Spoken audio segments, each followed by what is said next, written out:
It's time for Eufaula High football with Doug Applin, Keith Bryan, John Wayne Robinson, and Jimmy Simmons.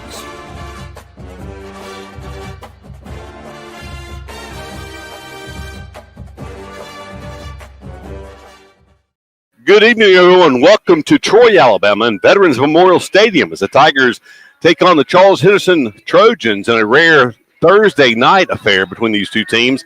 It actually is the first of two consecutive Thursday night tilts for the Tigers, as they will be back home next week to take on the Early County Bobcats to wrap up the 2025 regular season. But tonight's game has to come first, and it's a very important game at that. It is the 79th meeting between these two teams that began over 100 years ago.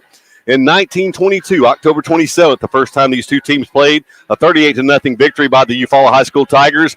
The Tigers overall own a 48-30 advantage between these two schools. However, Charles Henderson has been the victor the last three times in a row that these two teams have played. Of course, there was a hiatus there for 4 years as the Tigers ventured into Class 6A, but the last time the Tigers defeated the Trojans was here at Veterans Memorial Stadium back in 2017. So the Tigers looking to break that three-game winning streak for the Charles Henderson, and more importantly, finish no worse than second in region play, as the Tigers, with a victory here tonight, would wrap up no worse than second in Region 2 Class 5A, and a home game back at Tiger Stadium 2 weeks from tomorrow night. A win here coupled with a win by Montgomery Catholic should, and we say should because we don't know exactly how the tiebreakers will work out, but just looking at what we know, it should place the Tigers in first place with a region championship for the 2025 season in Class 5A, Region number 2, as the Tigers would finish 5-1 overall. They're 4-1 coming into tonight's play in region play. Charles Henderson 3-2 coming into tonight in region play. They're 3-3 overall. But you look at common opponents, which can get you in trouble when you look at common opponents. But looking at common opponents, they're 3-2. Obviously, you follow 4-1, but you look at points scored against. Charles Henderson has scored 94 points against in the region play while giving up 94 points. So exactly even, 18.8 points per game scored, 18.8 points per game given up. Eufaula, 4-1 overall. They have scored 179 points in region play while giving up 108. However, the Tigers have had 5 defensive touchdowns, I guess you'd say turnovers for touchdowns, which is unusual. But in 5 region games, the Tigers are averaging giving up 1 turnover for a score in each game. Of course, there were 4 2 weeks ago as the Tigers were idle last week. But you take those 35 points off the board, the Tigers are averaging 14.6 given up per game while scoring just shy of 36. So Tigers are scoring more points, but Doug, as proven by what happened 2 weeks ago at Tiger Stadium, anything is possible. That game statistically was very close. It was predicted to be a close game, and it would have been a close game without 4 defensive scores by Andalusia. Yeah, you just never know what's going to happen. You don't know. It's been, 13 days for the Tigers, too. You don't know how sharp they're going to be with a little layoff. You hope that they're rested and healed up a little bit. And then again, Charles Henderson's playing on a 6th day. They had they had one that went down to the wire with Headland, so they had to get right back at it with a short week. Drill was talking about how they worked some on Sundays this past week, but they had last week to rest up, heal up, and practice and get ready for this game. And it is an important game. Tigers need this one tonight. Well, that's right, and so you can say this about any game that you play, but special teams and turnovers are super important, because it was in this game last year at Tiger Stadium, a closely contested game the whole game, that it was a bad snap on a punt late in that game that gave Charles Henderson the game at the Tiger 1 yard line, gave him the ball at the 1 yard line. They punched that in. They ultimately won 17-10 in that game. And, of course, 2 weeks ago, we already talked about that a lot, how the turnovers made a big difference. Up at Montgomery Catholic in week 3, Tigers gave up a late pick 6 right before halftime that kind of changed the complexion of that game. The Tigers were right in the game, down 3, pick 6, made it 10 at halftime. But the Tigers fought back in that game to ultimately win by 10. So it was a big comeback, and I guess overall probably the best win of the season that game at Catholic, and a game that's going to be very important. Should the Tigers win tonight, it'll be a game that keeps the Tigers at home in the first round of the playoffs. And we talk about how important that is because Region 2, if you've caught the coach's show or even caught the Bake on It with Sarge show on Monday nights, you've heard the importance that the fact that Region 2 is paired with Region number 1 this year. That is the Mobile region. Of course, there's 2 juggernauts out of that region, is Williamson and Viger, who played a classic last Friday night, a game that Williamson ended up winning in overtime. But you don't want to travel to Mobile in 2 weeks, Doug, to take on either one of those 2 teams. Don't want to travel to Mobile, period. But I sure don't want to go down there the first round to face one of those number 1, number 2 teams down there. Let somebody else bang on them a little bit and then get them to come up to Tiger Stadium. That's right. So we are counting down to kickoff between the Tigers and the Trojans. We will be back after this break. You're listening to Eufaula High School Tiger Football. We'll be right back. Precision Body Works is a state-of-the-art collision facility dedicated to providing customers with outstanding service and a quality repair experience. We have been serving Eufaula and the surrounding areas for over 20 years and have earned a reputation as being a premier collision repair center. Precision Body Works uses environmentally friendly PPG water-based paint and also offers 24-hour record service as well as top-of-the-line accessories from such brands as Cam Locker, Ranch Hand, Retrax, Weston, and WeatherTech. We are located at 1210 North Eufaula Avenue or call us at 334-687-4700.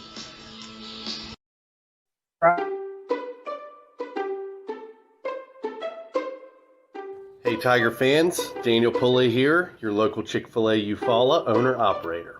We are proud to be the official sponsor for the Eufaula Tiger Coaches Show. Be sure to join us for the live show every Thursday night at 6 p.m. Our incredible team is ready to serve you. And don't forget, eat more chicken. When it's football time, we at First Franklin Financial are big fans of our local teams, just like you. We've been part of the community for over 75 years, and when you need money for repairs or emergencies, we'll help you play offense. We offer fixed-rate loans up to $15,000 with easy payment plans and fast approvals. Visit 1ffc.com to find the location near you. Legal, all loan terms and applicable APRs depend on meeting our underwriting and income criteria for the loan size requested and may require collateral. Georgia Residential Mortgage License number 5656. Of all the improvements you can make to your home, it could be the most important is not seen or heard, only felt. The ultra-quiet, energy-efficient Carrier Infinity Home Comfort System provides premium comfort with a whole home air purifier that gives you confidence you're breathing healthier air. It's an essential part of any healthy home.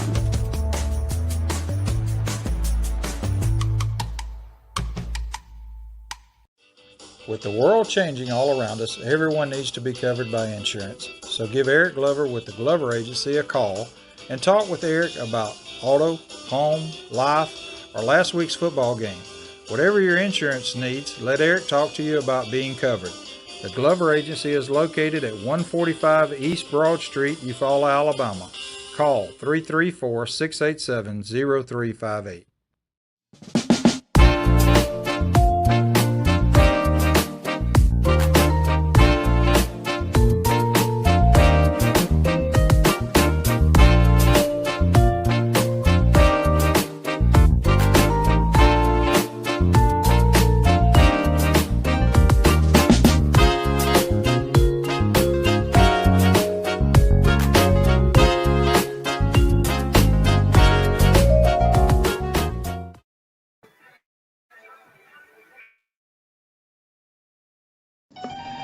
The family at Impressive Collision Center has been in business since 1940. That's impressive. Your transportation is one of the largest investments you have, so keep it looking new at Impressive. From a major crash to a small dent, Impressive can help. Now impressive. They work closely with all insurance companies and give you a great price on your minor mishaps. Wow, impressive. And don't forget to check out all the accessories from install winches, brush guards, and bed covers. Impressive. Give them a call. Impressive Collision Center, 317 South Eufaula Avenue, 334-687-4400.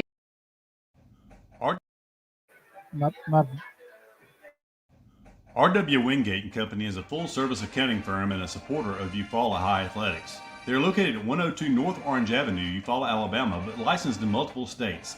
Richard W. Wingate has over 25 years' experience in public accounting, and the firm's services include personal and business tax preparation, bookkeeping, sales tax preparation, payroll services, audit of nonprofit and government entities, and business consultation.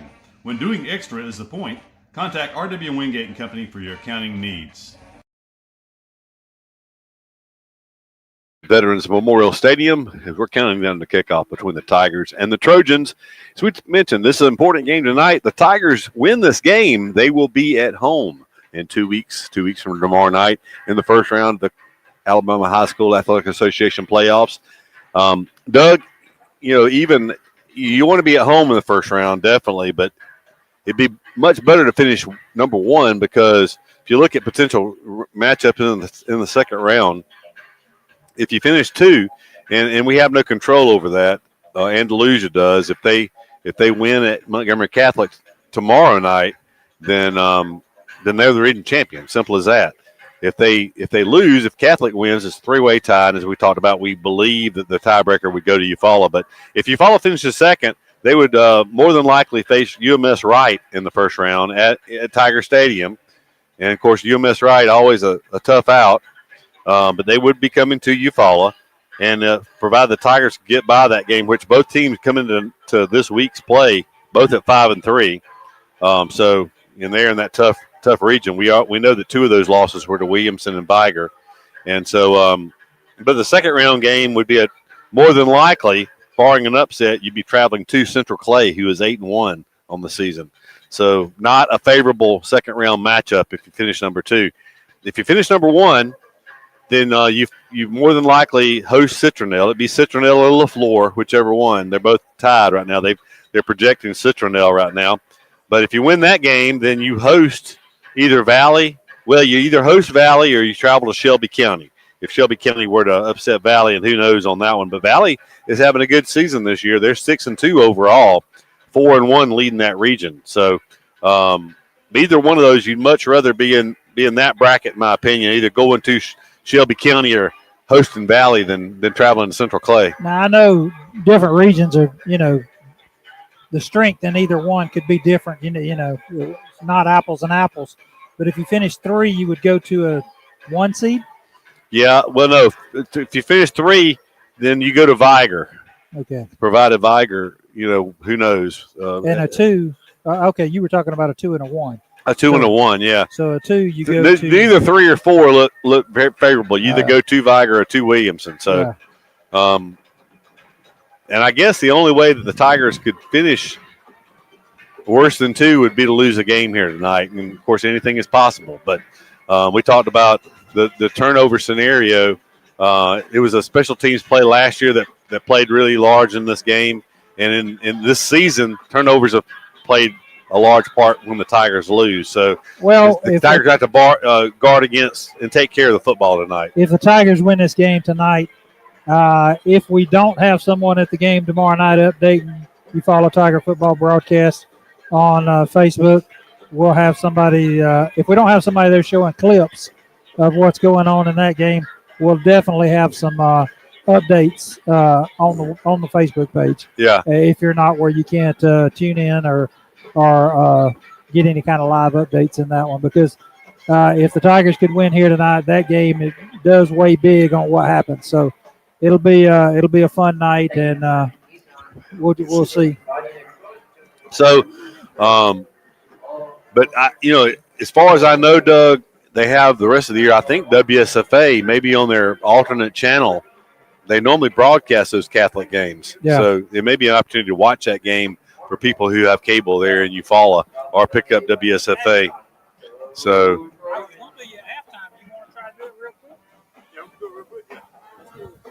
yeah. So we're going to we'll go ahead and do it right now. We've got a special guest going to join us here in pregame.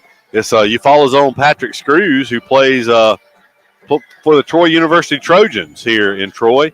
So I believe they have a home game this weekend. So Pat's able to join us. Welcome, Patrick. Good to see you. Hey, good to see you guys too. So you've been help me out here. The last year you played for the Tigers, you were in your 3rd year of college football. Is that right? Or Second. Second year. Yes, second year. Okay. Trying to make you older than you are. So here at Troy, are you a redshirt freshman or are you a sophomore? No, I'm a redshirt sophomore. Redshirt sophomore. Yes, sir. Okay. All right. So who's Troy got up this week? We got Louisiana Lafayette, the Raging Cajuns. Okay. Now, is that the night game, or is that one during the game? I saw where y'all have a night game. It's either this week or next week. Well, actually, this is a night game as well, both this week and next week. Is the one of them is on ESPN, is it? Yeah, that's next week. It's homecoming. Homecoming, okay. Yes, sir. Who is that game against? Sir? Who's that game against? Arkansas State. Okay. Oh, that would be a good one. Now, y'all are on a 4-game win streak, right? Yes, sir. Receipt number 4. Yes, sir. Okay. And I think, 5-2 overall? They've done well. You know, Yeah. Keith, I just noticed something, and Patrick can tell us about it. Indoor practice facility. The first time sitting where we normally sit. Yeah. I don't remember seeing that before. I know it was recently built the last couple of years, but it looks pretty nice down there, Patrick. Yeah, it is. Today was our first day actually getting in it, filling out the turf. So we just super blessed to have it. So it's brand spanking new. Very new. Okay, yeah. Yeah, it's lit up down there. Of course, it looks like it's open air but covered, shielded from the sun. So that's very nice. So I had to see Grandmama a fair bit. She keeps me updated on what's going on with you over here. Well, you know she's gonna do that now. That's right. That's right. She's a big football fan, a big Patrick Screws fan for sure. So tell us a little bit about the transition. I know you spent your first year at Georgia Tech. Now you're a little closer to home here at Troy. Kind of contrast the two as far as playing the ACC and playing in the Sun Belt. Well, down in the Sun Belt, these guys have got way more grit than me. You know, Power 5, it's a lot more talent there. But out here, everything you get, you work for it. It's earned. You know, nothing's given to you. Every single day, you're going to see somebody just like you. It's like what's going to separate you from the other guys who wanted more. At the end of the day, that's who it comes down to. Yeah. So. Well, Patrick, let me ask you one thing that's most important because I know you're an exceptional student. What are you majoring in? Psychology with a business minor. Okay. There you go. That's right, because the fact that you got into Georgia Tech, everybody knows you got a good head on your shoulders. So that's good. So psychology with a business minor, did you say? Yes, sir. Okay. So with that major and minor, what is your career path afterward? Well, I really want to go into training people, maybe coaching or, get into stocks, things like that. Okay. Now, Patrick, I know you played basketball in high school. And, I don't know if it was playing basketball or whatever, but it seemed like, especially there your last year, so you really kind of trimmed up a lot. Yes, sir. So do you attribute that to playing basketball or what do you attribute that to? Actually, I just give it to the whole school because football coach and the basketball coaches played a big part of that. You know, they helped me get my nutrition right in high school. Coach Smith got me on the baseline of track a lot too. So if anybody know about Coach Smith, he's gonna have you on that track for sure. That's right. So what is your playing weight here at Troy? Well, basically they put me on some muscle. So right now they just told me to maintain and keep building muscle, like more muscle over fat, of course, like anybody else want to be. So main goal right now is just to maintain. I got you. So what is your playing weight right now? 325. 325. Okay. 6'7", So I mean, just trying to. What position do you play in here at Troy? Well, I play inside, outside. I play everything. You know, the more like he tell us, stay versatile. The more versatile you are, the better. That's right. Well, we appreciate you joining us. We're going to take a pause for the invocation and for the national anthem, but we appreciate you taking time out of your schedule to join us here tonight. Yes, sir. I appreciate y'all. Yes, sir. Thank you. Easy Metal Building Kits, pole barns, and metal roofing supplies. APEC Metal Express carries multiple kit sizes and colors with at-home DIY instruction. APEC Metal Express. Fast delivery, superior quality, excellent customer service.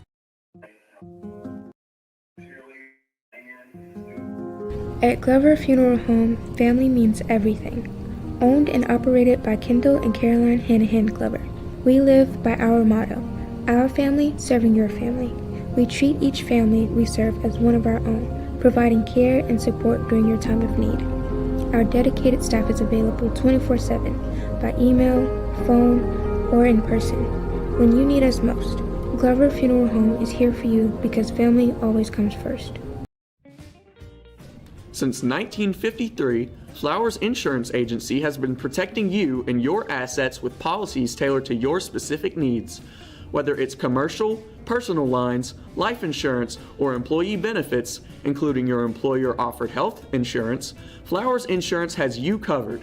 With access to over 50 insurance carriers, we provide the trusted service and products you deserve. It's simple. Call Flowers Insurance in downtown Eufaula today and find your peace of mind.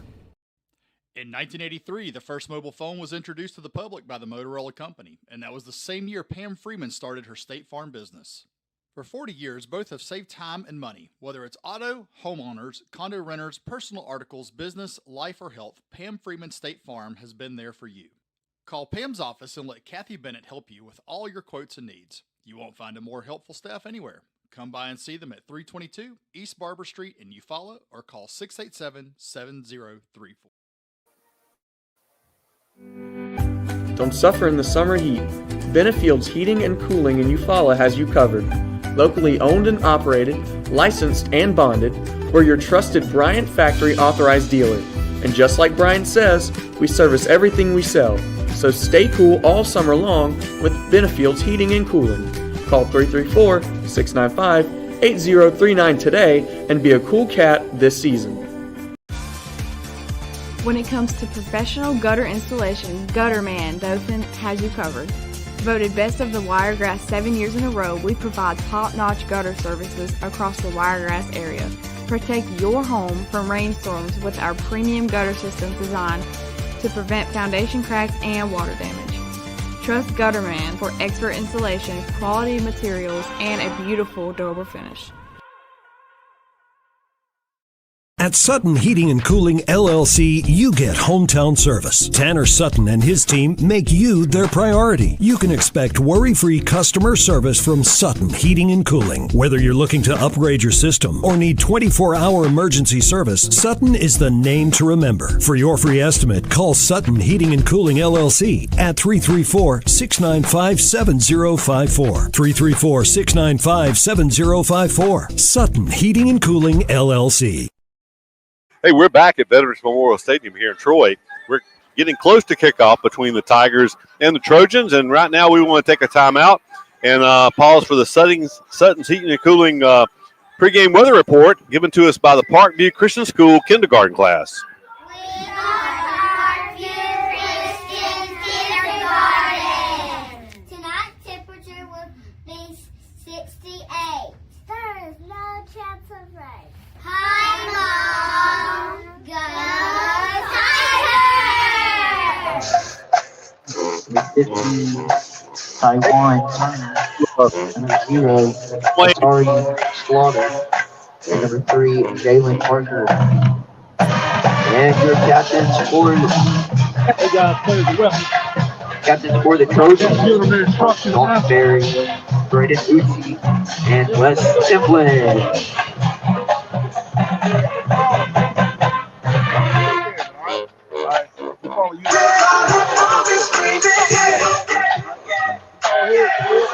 Heads is the call, guys.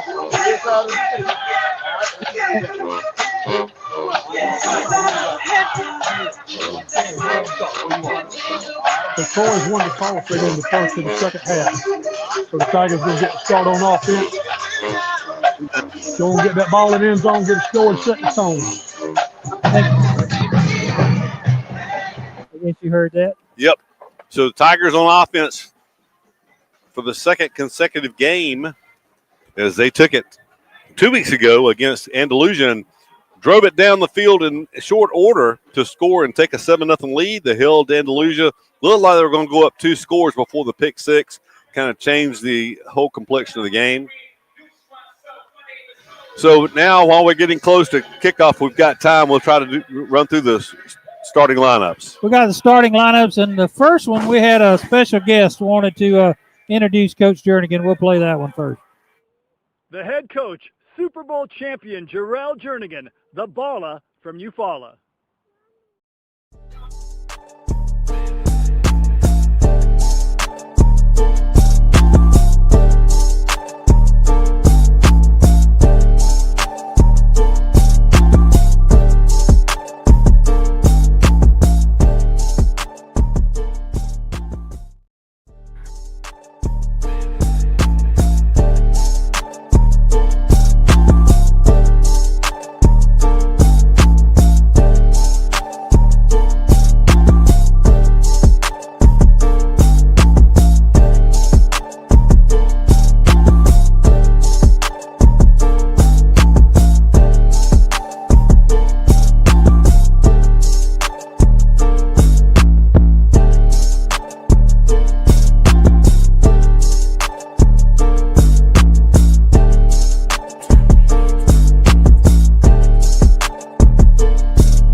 We are back live here at Veterans Memorial Stadium as the Tigers all white tonight.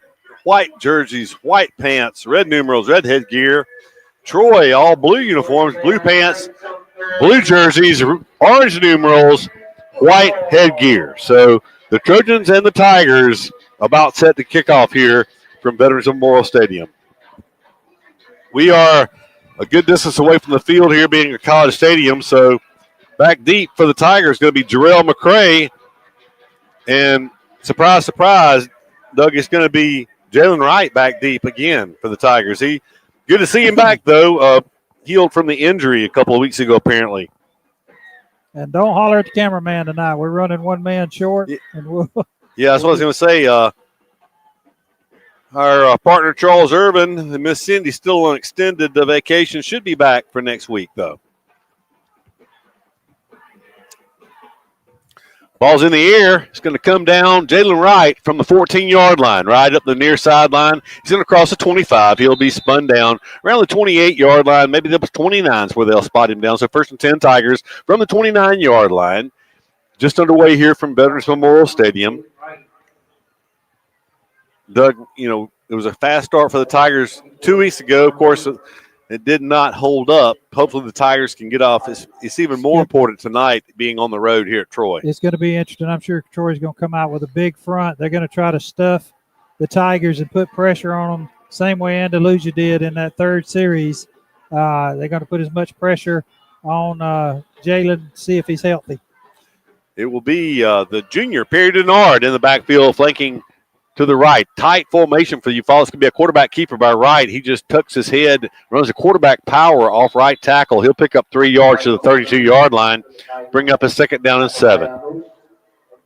Just a good, safe run there. He looks good getting up. Tigers going to send out one man. Actually, he's going over to get the play from the sideline. Ball is on the far hash. Keith, there. I guess because they don't have high school hashes here. This is a college stadium. I was wondering why the ball was outside the hashes. But the hashes are a little wider in high school. That's why they're outside the hashes. Jalen Wright, once again, another quarterback keeper off the left side. He'll be up about 2 yards short of his 1st down as he picks up, we'll say 6 yards on that play. No, I'm sorry, 5 yards on that play. It's about 2 yards short.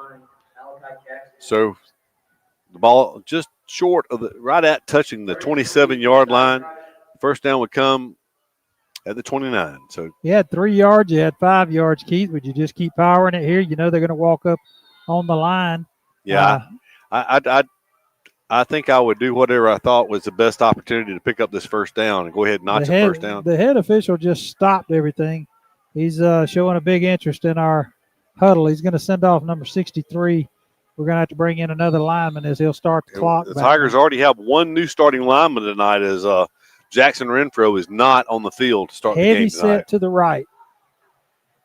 So Jalen Wright takes it. He goes around the end. He is going to be ball's on the ground. It was fumbled forward and recovered. They're going to call him down. It'd be interesting at any rate. They will call him down just short. He's about a yard short of his first down. He needed 2. He picked up 1. And we still have a Tiger down, and I think that's Jalen. It is Jalen Wright down. Let's take a commercial break. We'll be back right after this commercial timeout. At Mid-South Bank, we pride ourselves on being the friendliest, most helpful bank in town. For over 100 years, we've been helping families prosper and helping businesses grow. Mid-South Bank is a local bank with local people making local decisions. We're a community bank. We'll always be there when you need us. Whatever. In sports, every point counts, and at Alpha Insurance, we know when it comes to your budget, every dollar counts. That's why we work to get you the lowest rates and best discounts available. Plus, every Alpha policy comes with personal service from our hometown team. Call Alpha to start saving today. In Eufaula, call Alpha agent Keith Bryan at 334-687-8268 or stop by our office at 1326A South Eufaula Avenue.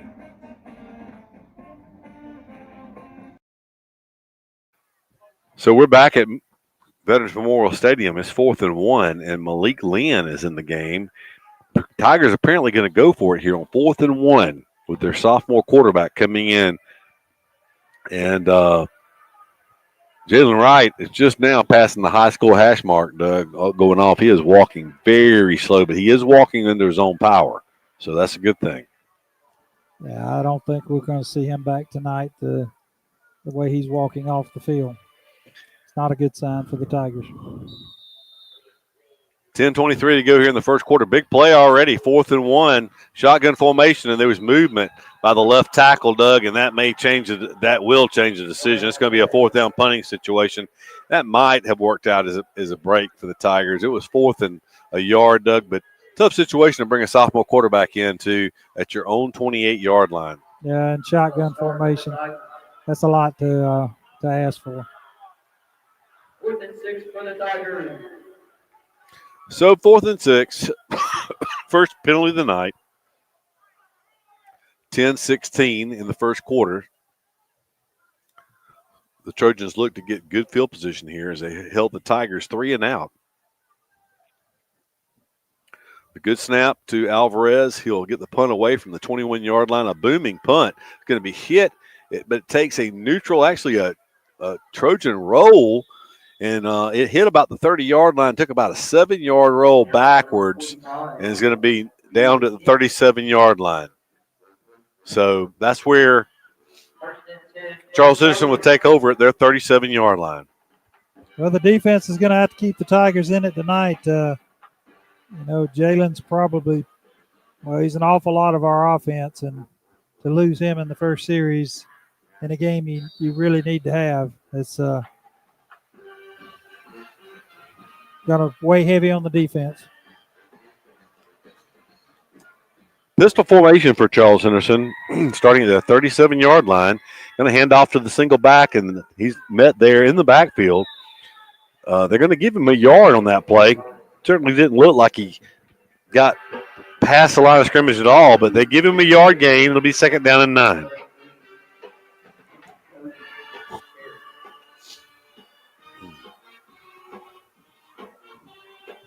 It is number 10 for the Trojans in the backfield. He'll hand it off again. He's going to be met. No, whistle blows and stops play. Flag from the Troy sideline. It'll be a 5-yard mark off against the Trojans. It'll be a 2nd down now and 14.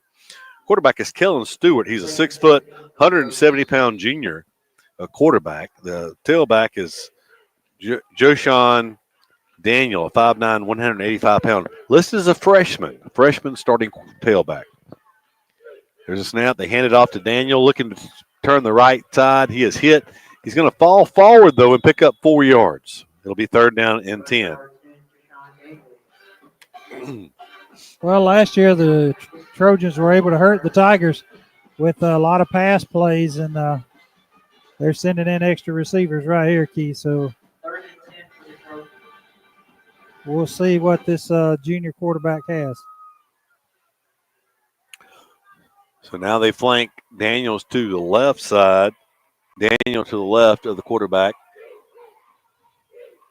Stack receivers to the right, looking to throw. He's going to flush. He's going to be sacked, but he gets the ball off just in time. The pressure in the backfield that time provided by the linebacker Henry Brunson. So a 3 and out for the Trojans, Doug. The Tiger defense does their job on the incomplete pass. 3 plays, net 5 yards for the Trojans. So starting off as a defensive struggle. And the interesting thing here, Doug, it'll be Zadavos dropping back to return this kick and see who trots out at quarterback for the Tigers when they get the ball back. I was going to say, we'll see who trots out, but as soon as this punt goes off and they settle, we're going to go down to John Wayne on the sideline and get a report. Low kick, quick kick style. It's going to be fielded by DeVos. Good job. He got on top of it at the 34-yard line. That's where Eufaula will take over for their second possession of the night. 1st and 10 from the 34. So the Tigers gain 10 yards on the punt exchange. Talk to me, John Wayne. What we got? It looks like we may have a little sprained ankle. They pull the tape, pull the slot, retape on the skin, sock on, taped again. His helmet's on. He's jogging up down the sideline like he's ready to go. But we're gonna see what decision coach makes on him right now. All right, thank you, John Wayne. Then takes it. He's going to run the ball in. Go ahead. He's up midfield, a 17-yard run by the sophomore Malik Lynn. Caught the Trojans off guard there. That's the first down for either team. That comes with 8:01 to go here in the first quarter. This is 1st and 10 Tigers in Trojan territory for the first time tonight. Lynn is flanked to the right by Perry Denard as he takes a snap. It'll be Denard at left guard. Denard breaks a tackle at the line of scrimmage. He falls forward into the 42-yard line. Count that off at 7 more yards for the Tigers and the junior, Perry Denard. 2 big plays for the Tigers. You know, the Trojans knew they had to bulk up the line because we wasn't going to let the new quarterback throw the ball. And 2 plays, positive yards for the Tigers. Lynn takes it. He throws a pass. It's slow but complete. Breaking tackles down inside the 40. It should be a first down for the Tigers down to the 38-yard line. That will be a 4-yard gain to Artorian Slaughter. Complete pass from Lynn to Slaughter, Doug, and that's another first down behind the sophomore quarterback, Malik Lynn. Lynn has Denard flanked to his left this time. 3 receivers to that left side, which is the wide side of the field. Tigers changing the play here at the line of scrimmage. He has Zadavos out wide to the right. It's going to be Perry Denard at right guard. Denard running hard, breaks a tackle or 2, but held to a short gain as he's tackled for a yard gain down to the 37. So only a 1-yard gain, though, but that was a good run by Denard just to pick up what he did. Yeah, it just kept breaking it to the outside. We'll see what the Tigers have here on a 2nd and long. Now that changes things a little bit in your play calling. This time, a pair of receivers either side. Lynn looking to throw. He's going to throw the pass. It's complete. Inside the 30, down around the first down marker. The first down would be at the 28. They're going to mark him right at the 28. That should be a Tiger first down. Lynn 2 for 2, Doug. Did a great job. I thought we might have bobbled it going out of bounds there, but he pulled it in. The official was right on top of it for the first down. 3 first downs. The Tiger drive began back at the 34-yard line. They're at the 28-yard line of the Charles Henderson Trojans. With the 1st and 10, it will be Lynn on a keeper. He made one man miss the backfield. He was open field inside the 10. He'll go down to the 7, maybe the 6-yard line. Either a 21 or 22-yard run by Malik Lynn, and he made the first man miss in the backfield. That was a nice move that time by Malik Lynn. Showed good speed as well as he broke into the second level of the Trojan defense. They're going to mark him at the 7-yard line, but 21 yards in a first down, the fourth of this drive, and first and goal Tigers from the 7. Lynn takes a snap. He's going to hand it off to Denard. Denard's hitting the backfield, trying to break to the outside. Bad idea as he's going to be brought down for a 4-yard loss back to the 11-yard line. First negative yardage play of this possession. It'll be second goal Tigers from the 11. Can't go backwards down there. That's a bad portion of the field, Keith. We talked about earlier, both of us playing here. Good grief, it was almost 50 years ago we lost to them, and Troy went on and won the state championship, but it was right down there in that corner. 45 years ago, so. I don't know who that was. I ain't that old. Lynn throws a wide receiver screen off to the left side, and unfortunately the Tigers go backwards again. The whistle was blowing. They were going to say his knees down. That's going to be a loss of another 3 or 4 yards. It's a loss of 5 yards back to the 16. So what was first and goal from the 7 is now going to be third and goal from the 16.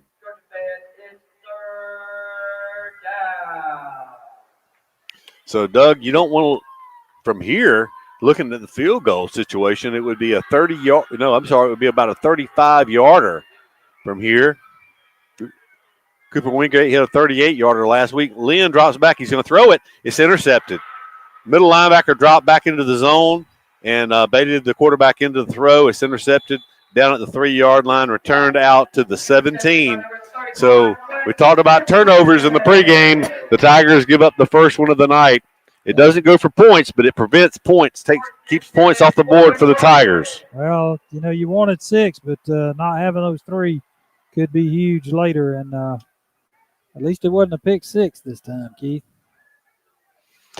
Yeah, but that was such a nice drive that began back at the 34-yard line. At least the Tigers flipped the field position. It will be Charles Henderson back inside their 20, starting at the 17-yard line. As quarterback takes a new quarterback, a Wildcat quarterback in the game. So he tries to roll around the left end. He's going to be stopped for a short gain. They're going to give him the 21-yard. No, near side says 21-yard line. The far side says 20. I think they'll give him the 21-yard line. So a 4-yard gain on that play. Keith, it was after the interceptions or after – we would hit a spurt where we wouldn't do very good. Let's just hope the Tiger defense we jump right over the center. Not enough for the flag. Tiger's going to shift over to the right a little bit. Charles Henderson on the left sideline, right in front of their bench, changing the play. Stewart back in the quarterback. He will hand it to Daniel, who has a little running room this time. He's going to take it up across the 25. He'll get to the 26-yard line. He'll be about a yard short. Well, depends. This guy on the near sideline consistently marks him forward, and it's going to be good enough for a first down. So 6 yards. If you watch the linesman on the far side, Doug, compared to the linesman on the near side, it's a big discrepancy. Either way, it's the first down of the night for the Charles Henderson Trojans. 1st and 10, Tigers blitz. They do catch the running back in the backfield, but he's going to fall forward for a yard. 1-yard gain on that play. Charles Henderson might have got away with a little early move by the left guard that time, but no call. They take out a fullback, send in a slot receiver. Looks like little number, I can't tell, 4 This game is clipping right along as we're only 14 minutes past the hour. We have exactly 2 minutes remaining here in the scoreless first quarter. Only the second possession for Charles Henderson. Blitz coming from Eufaula. They're going to get there. They're going to bring the quarterback. Finally, they'll bring him down back inside the 25 at the 23-yard line. So that play loses about 4 yards, but it brings up third down and long, third and call it 13 or 3rd and 14. 3rd and 14 for the Trojans. 1:30 and counting here on a rolling clock here in the first quarter, scoreless. Eufaula, of course, drove it all the way down to a 1st and goal from the 7 on their last possession before the interception. Charles Henderson has 1 first down so far, and that came a couple of plays back. 3rd down 14, a short 14 from their 23-yard line. On the wide receiver screen, they have something working there. Blockers out in front, but the Tigers converge at the 30-yard line. They're going to spot him at the 31. That'll be about 6 yards short of the first down. So needed 14, picked up 8. First completion of the night for Charles Henderson. It'll be a punting situation on 4th and 6.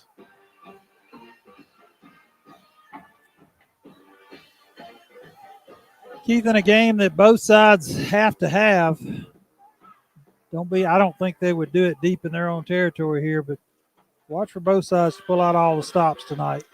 There's a punt. It's a little better punt this time.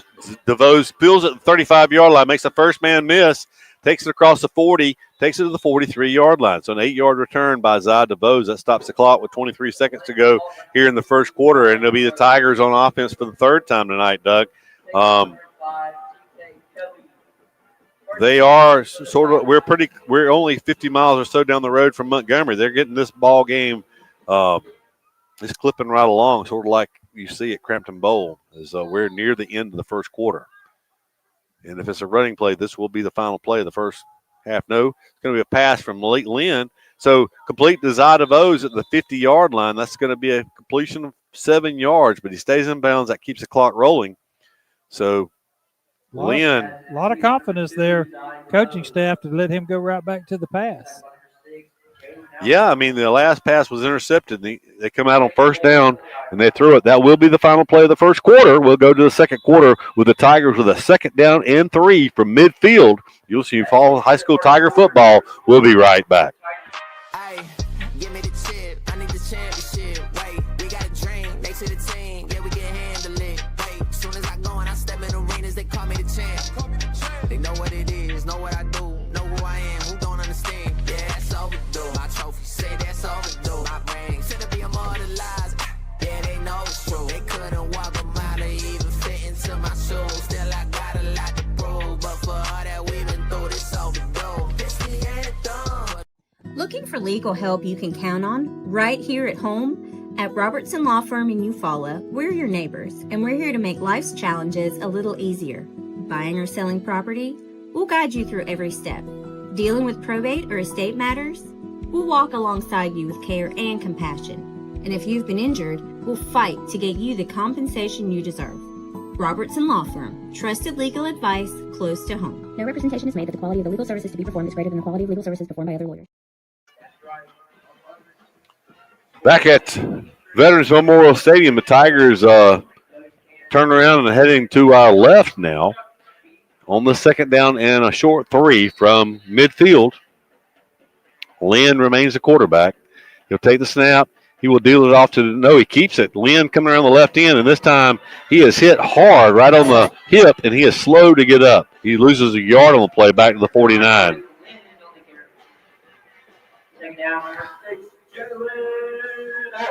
So it's a third down possession play here, Doug. Third down and 4 now. Jalen Wright's coming back in as Lynn's kind of banged up. Yeah, Lynn was running straight up. He gave that defender a lot to hit, and he hit him right on the hip. He got up slowly. Jalen Wright in on this third down and 4. Lynn did a good job while he was in the game. Wright looking to throw. He's going to pull it down now. Wright's has running room here on the left side. He have his first down as he'll take it down to the 45 of Charles Henderson. That is a gain of 6 yards. The Tigers needed 4. He picks up 6. Tigers move the chains. He's still pretty good on a bumped up ankle there. Like Coach Clagus was saying, he used to say about Jarrell, and Jarrell says about Jalen, it's never a bad play when the ball's in your hands. That's right. Kind of opened up on the left side. This time he's going to hand it off to the first man through. It's going to be Torrey Slaughter, I believe. He takes it down for 5 yards to the 40-yard line. That was a quick gain of 5. The Tigers with second down and 5 from the 40. The Tigers' second trip into Trojan territory. They came up empty last time on the interception inside the 10-yard line. Rapidly moving ball game here. 10:30 to go here in the first half already. It'll be Slaughter sweeping the right side. Slaughter gets around the end. He's going to be brought down about a yard short of his first down. He picks up 4. If he could have gotten past that last tackle there, he might have had a big run down that far sidelines. They're going to mark him back. Only a 3-yard gain, so a 3rd and 2 here, they say. We need to be running it over here where this guy over here marks him a little more forward. It'd be interesting to see. Yeah, he does consistently mark it when the Trojans have the ball. I'm not sure what will happen the other way around. Slaughter at left tackle. Slaughter with the first down as he picks up 6 yards down to the 31-yard line. Slaughter running very hard here with his first 3 carries of the night, 5, 4, and 6. So Slaughter 15 yards on 3 carries so far for Torrance Slaughter. Getting back down close to the red zone again. Maybe the Tigers can get some points this time. We'll go to John Wayne when we get down about the 10 to give you a better view. Pass play on the outside. Broke in the open field. It's Ty McCoy. McCoy all the way for the Tiger touchdown. 31 yards. No flags on the field. The Tigers have scored the first 6 of the game. That comes with 9:15 to go here in the second quarter. As it was a wide receiver screen from Jalen Wright to Ty McCoy. McCoy picked up a nice block, Doug. Unfortunately, I didn't catch the number of the Tiger that made that block. But after he picked up that one block, it was he was behind the defense and no one caught him. Great job. It was probably Jackson out there. He's pretty good at those blocks. We've seen Christian Jackson make some really good blocks throughout the course of the year. And we saw him spring Zida Bose on a big play earlier this year. Here's the R.W. Wingate point after touchdown. The kick is up by Cooper Wingate, and the kick is good. So with 9:15 to go in the first half, it is now Eufaula 7, Charles Henderson 0. And Doug, how big was that not getting 3 points the last time we were down there? Because it could be 10-0 right now, but we're thankful to be leading 7-0. Yeah, let's just keep on scoring, and that 3 points won't matter. But I tell you, kind of held your breath there a little bit. The second-string quarterback takes a shot on the leg, and you could tell he was visibly slow. But fortunately for us, Jalen was ready to come back in the ball game, and that was big for the Tigers.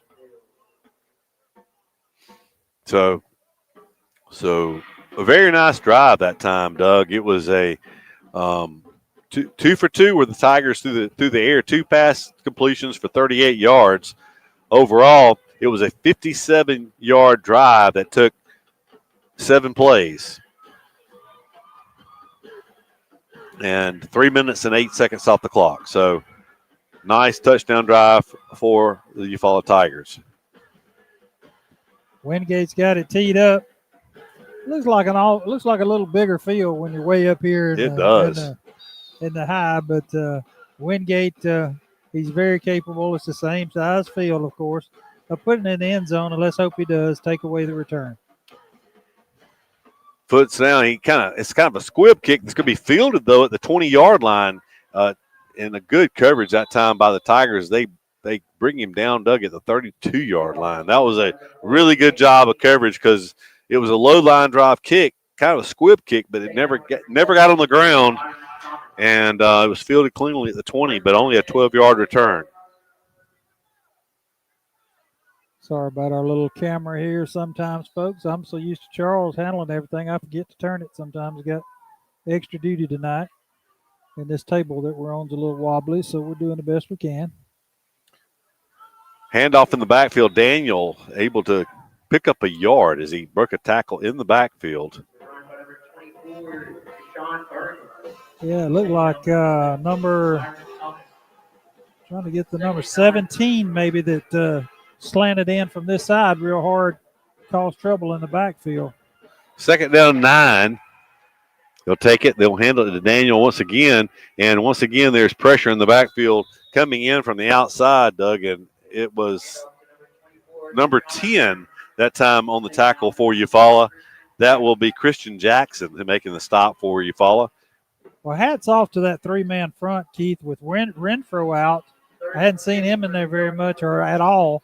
They're keeping the linemen off the linebackers, allowing these linebackers to make these big plays. Third down 6. Offsides. It looks like we may be lined up offsides down here, or very close on the end. Oh, they're going to call it. Maybe not. It's close. Actually, I think we just took a timeout to keep that. No, Charles Henderson took timeout. With the timeout on the field, we'll step aside for a commercial break. We'll be back with more Tiger football after this. Right outside of this one church town, there's a gold dirt road to a whole lot of nothing, got a deed to the land, but it ain't my ground. This is God's country. We pray for rain and thank Him when it's falling, 'cause it brings a grain and a little bit of money. We put it back in the plate, I guess that's why they call it God's country. I saw the light in a...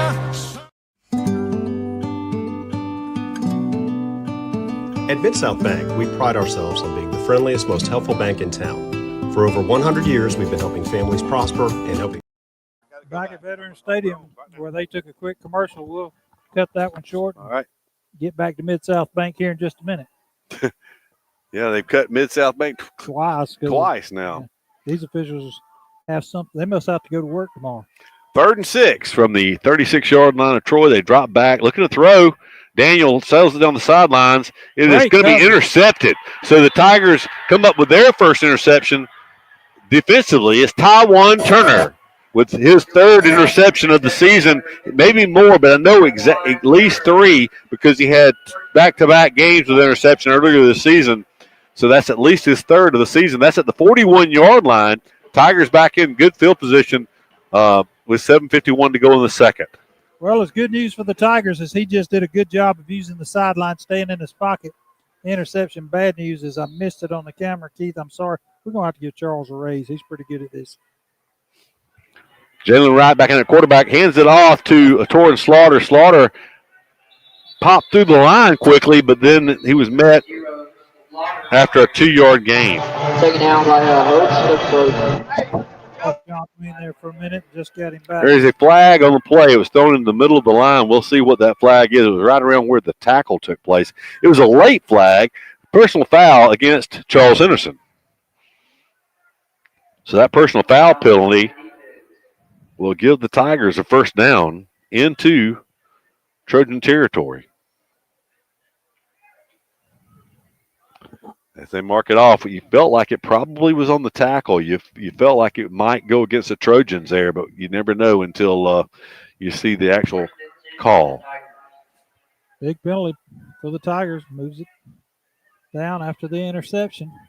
So 1st and 10 from the 42-yard line now of the Charles Henderson Trojans. Wright takes a snap, looking to throw. He drops back. He throws a screen. Charles Henderson sniffed that out pretty good. They kind of held up right there, didn't rush him hard, and Jalen had to lob it over, and it was hung up there uncomfortably long. There was a big boy that was very similar on that play. When he dropped back, I had flashbacks of that first pick 6 last week as he did a good job getting it over him. But when you put that much air onto there, there's 2 or 3 linebackers back there just waiting for that. So pistol formation now. 2nd down and 10 from the 42-yard line of Charles Henderson. After the incomplete pass, they will hand it to Slaughter. Slaughter around the right end. He cuts it back inside. He picks up 4 yards to the 38-yard line. That'll bring up a 3rd down 6, though, but maybe 4 down territory here as the Tigers are inside the 40 now here with 7:10 clock counting here in the second quarter. Tigers leading by 7.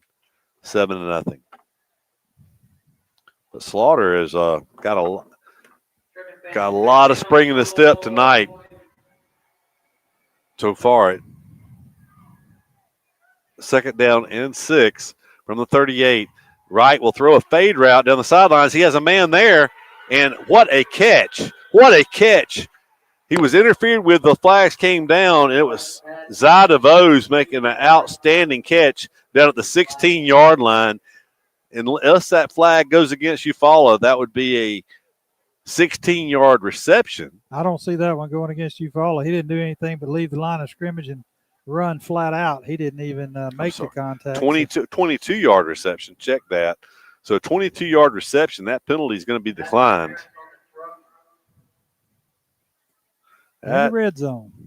But I tell you, when you let that ball go, Doug, I thought that was going to be overthrown, but DeVos did a great job of catching up to that ball and an outstanding catch. This is going to be a handoff inside to Slaughter. Slaughter spins down to the 15-yard line. That's a 2-yard gain. Tigers in field goal range, but looking for 7 here with 6:20 here in the second quarter. going to be a pistol formation this time. It'll be Slaughter behind the quarterback right. Somebody took a timeout. And waiting for the signal on the field. Trojans with their second timeout of the half. We'll take the commercial break and be back.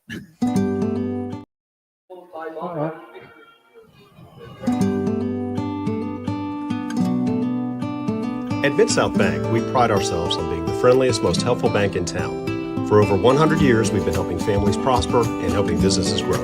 Mid-South Bank is a local bank with local people making local decisions. We're a community bank who will always be there when you need us. Whatever banking services you need, we're here to help. Visit us today at 230 South Eufaula Avenue in Eufaula, or in Clayton at 16 South Midway Street, or online at bankmidsouth.com. Hey, my name is Chris Wilkinson, and I am the pastor of First Baptist Church. We would love to have you come worship with us. Our worship service is 10 o'clock every Sunday morning. You can also go to our website to learn more about our ministries. Hope to see you Sunday, and go Tigers. Back at Veterans Memorial Stadium, second down. Call it 9 yards to go for the Tigers, or a long 8. Wright takes it. He's rolling to his left. He's looking to throw. He's got pressured, but he throws it. It's going to be intercepted. Second interception thrown by the Tigers at the goal line, taking points off the board. My goodness, that was at the goal line, returned back out to the 26-yard line. Yeah, whoever that was that hustled a Slaughter, or whoever it was to make the tackle, if he didn't make that tackle, that might have been another pick 6. I don't know, Doug. You just rolling a right-handed quarterback rolling to your left with a bum ankle. That's a tough throw. Well, there is a thing called throw it away. It was second and long, but the Tigers were in field goal range. They're going to hand it off to Charles Henderson in the backfield. It's going to be a gain of 1 on that play. But how many times, Doug, you've been watching football and involved in football for a long, long time. How many times do you dominate a game everywhere but the scoreboard, and it comes back to haunt you? Yeah. Tigers have driven up and down the field. Charles Henderson with 1 first down in this game so far. Tigers with 2 interceptions inside the 10-yard line of Charles Henderson. Handoff in the backfield. Daniel takes it. He's going to cross the 25 to the 26-yard line.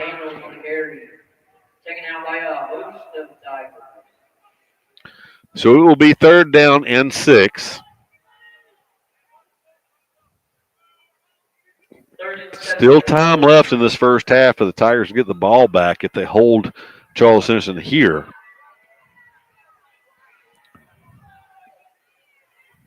Exactly a carbon copy of the last possession. A 1-yard gain on first down, a 3-yard gain on second down. They threw an interception on third down.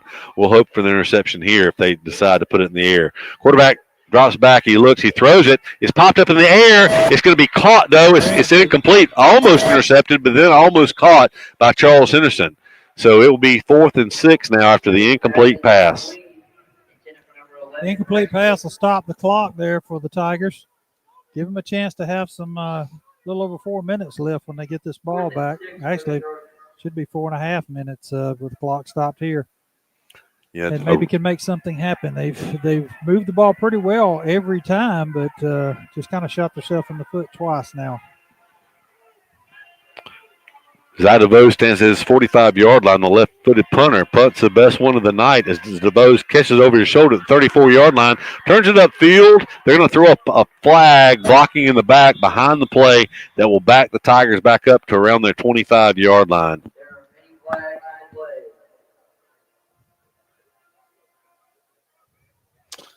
The block was right out there in the wide open, Doug. I could not tell if it was a block in the back or not, but certainly the officials on the field saw it that way because it happened. 2 flags came out, one from across the field and one that was closer to it. Well, it was right in front of the Eufaula bench, and I didn't see much argument from the bench, so it was personal foul.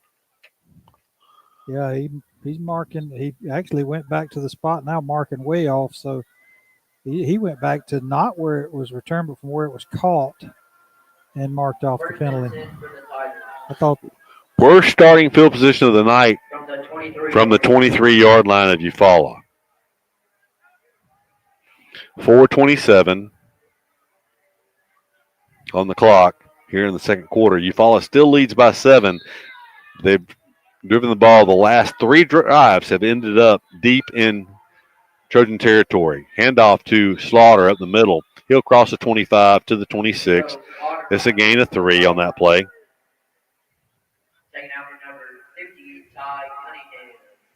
So second down 7 now for the Tigers from the 26. Still plenty of time on the clock. 4:05 and clock running here as the Tigers in no hurry. Slaughter, they started off with Peterson. Denard at tailback. Now it's been Slaughter the last 2 possessions. Right, drops back. He's going to pull it down. He's going to be sacked. Sacked back to the 20-yard line. That'll be a loss of 6 on that play. We only had one receiver go out that time, Keith. It was running down the sideline in front of the Troy bench. He had single coverage, but he was covered pretty well, so Jalen really didn't have anywhere to go with that ball. So 3rd and 13. 3rd and 13 from the 20-yard line. Charles Henderson with only 1 timeout remaining here in the first half and only 1 first down in the first half. But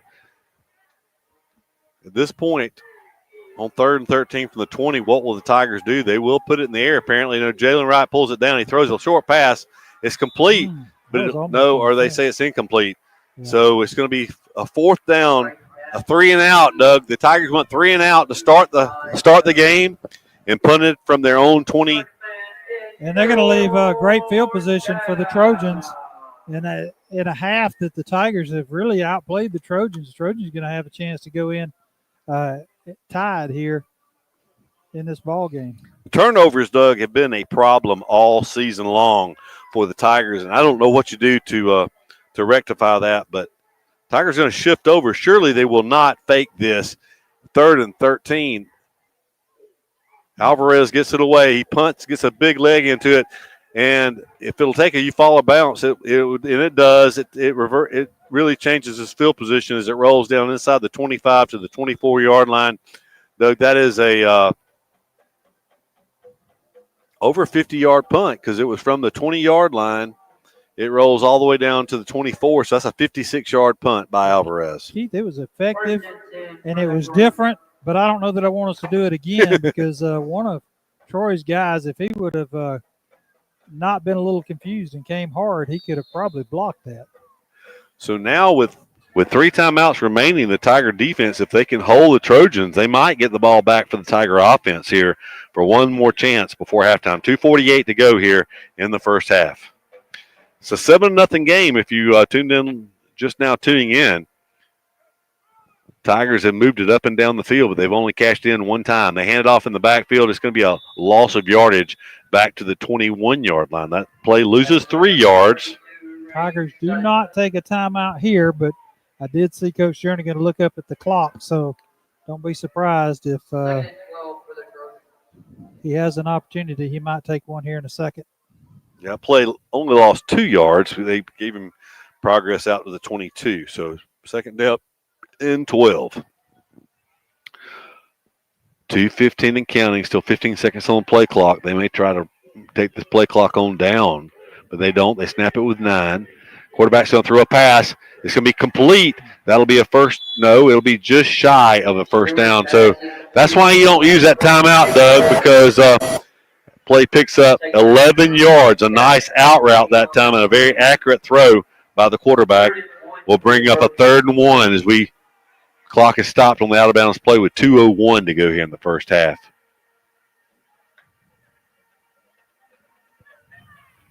Stewart changing the play on 3rd down and 1. He has one back in the backfield with him. That is Daniel. I thought he got out of bounds, but the clock is rolling. They're going to hand it off to Daniel. He's going to get his first down as he crosses the 35 to the 36. They give him the 37. So that's a first down. That's going to be a gain of 4. Only the second first down of the night for the Trojans, Doug, and they don't even stop the clock for the first down as it's back in motion with the 1:30 and counting here. Only 1 timeout for Charles Henderson. They're sending in all their receivers, so look for them to air it out here.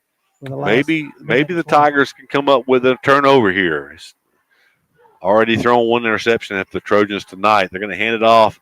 No, quarterback's going to pull it down. He throws a safe pass. It's a flood route out in the left route, and it's going to be a first down, of a gain of 11 for Charles Henderson. They say keep the clock running at 1:05 and counting here. Back-to-back 11-yard gains, though, through the air for the Trojans, but their second first down as they pick up some momentum here. Now they stop the clock at 1:02. I don't quite understand that. They ran it initially. Now they've got it stopped. It did not get out of bounds. It was now it's back in motion. As they look at the sidelines, 15 on the play clock, 55 seconds on the game clock, 7-0 is the score in favor of Eufaula. But Charles Henderson on the move out near midfield, easily their best offensive possession of the first half. As they hand it off in the backfield, hit initially, breaking an initial tackle is Daniel, but he will lose 4 yards on the play. And Charles Henderson going to burn their final timeout. So with that final timeout, Doug, you want to take one more commercial break here before halftime, and we'll be back with more Tiger football after this.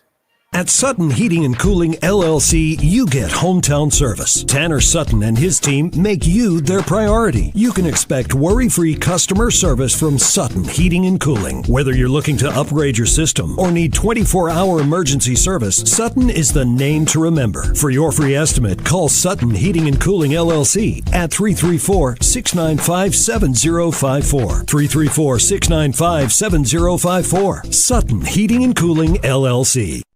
Looking for quality furniture at unbeatable prices? Come to Holly Home Furnishings in Eufaula.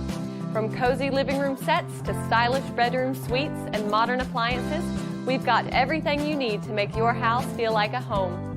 With flexible financing options, convenient delivery, and friendly local service, shopping has never been easier. Visit us today on South Eufaula Avenue and see why Holly Home Furnishings is your hometown choice. Holly Home Furnishings, helping your house feel like home. Hey, we're back at Veterans Memorial Stadium. 36 seconds to go here in the first half of play. Eufaula leads 7-0. Charles Henderson with a second down and 14 from their own 44-yard line. 4 receivers in the game for Charles Henderson, one back in the backfield with the quarterback, Stewart. He takes a snap, looking to throw. 3-man rush from Eufaula. He throws a long out route. It is inaccurate. The closest man there was a Tiger. It was Christian Jackson, the closest man to that ball. It's going to be third down and 14. The clock stopped with 31 seconds left. Doug, if you're a Tiger fan, at this point you hope for a turnover that leads to points, as that was a long, dangerous throw that time from the left hash mark all the way across to the right side of the field. Third down, 4 receivers.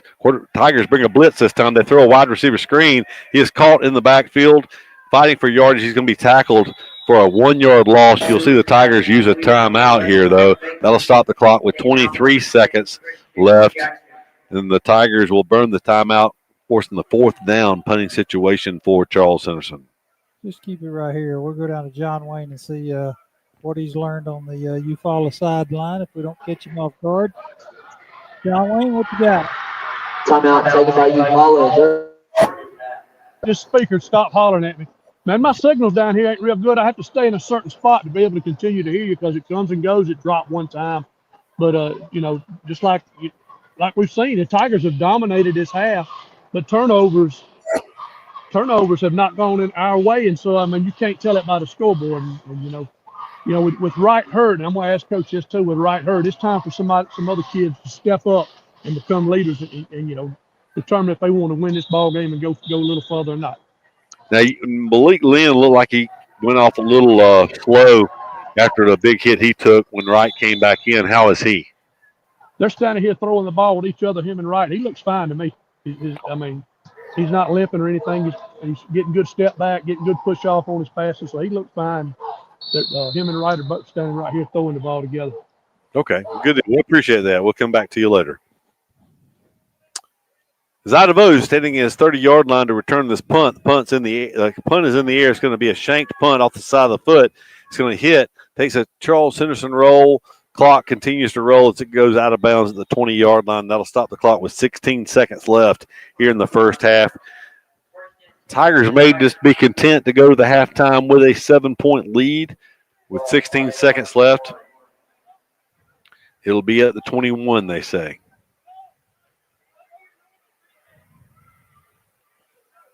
I saw Coach talking to the backup quarterback, which is back out there again. So I wouldn't expect nothing too fancy here. Man, what a prevent defense that the Trojans are in. Malik Lynn takes it. He hands it off to Torrin Slaughter. Slaughter going to go around the right end. He gets to the 28-yard line. That's a 7-yard gain, and the Tigers will burn a timeout. 7-yard gain. It's widening out because the Trojans, man, Keith, they were across midfield with three of the defensive backs. Definitely playing deep, not wanting the Tigers to throw it over the top. You know, I would love to see Slaughter break the second level there and just see what the Trojan secondary could do against him, because you know he is so electric in the open field, and it'd be interesting to see how that played out. Now they are deep, you know, like you said, they're about 30 yards off the ball, but we'll see if they play it the same way this time on 2nd down and 3 with 8 seconds to go from the 28-yard line of Eufaula. They will break it. They'll have 3 safeties on the Trojan side of midfield, so they will stand back right around the 45-yard line. They hand it off again to Slaughter. Slaughter gets into the secondary. They stop it again with 2 seconds to go, so the Tigers burn their final timeout. As Slaughter took it forward that time for 10 yards. So 7-yard gain, now a 10-yard gain, a first down for Eufaula, Doug. But you got it here where they're going to be back in a prevent defense. But do you risk putting the ball in the air here, or you just run Slaughter again and see if he can break into the secondary? You know, I hate putting that ball up in the air, as much trouble as we've had. It's only a 7-0 lead, but we've had other opportunities, but you feel fortunate to be up 7 after everything we've given to the Trojans here in the first half. Let's don't give them anything else. We could break it on the ground, that's fine. They're only going to have a 3-man front. Well, I would say I would not want to throw it to this wide side of the field. If we throw it deep, let's throw it to our sidelines on the short side.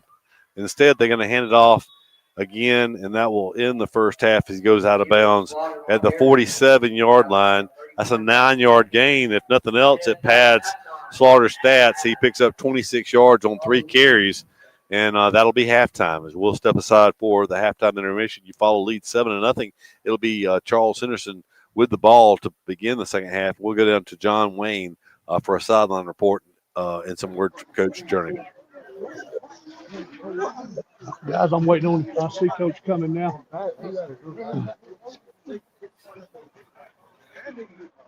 Maybe we'll keep a signal through this conversation.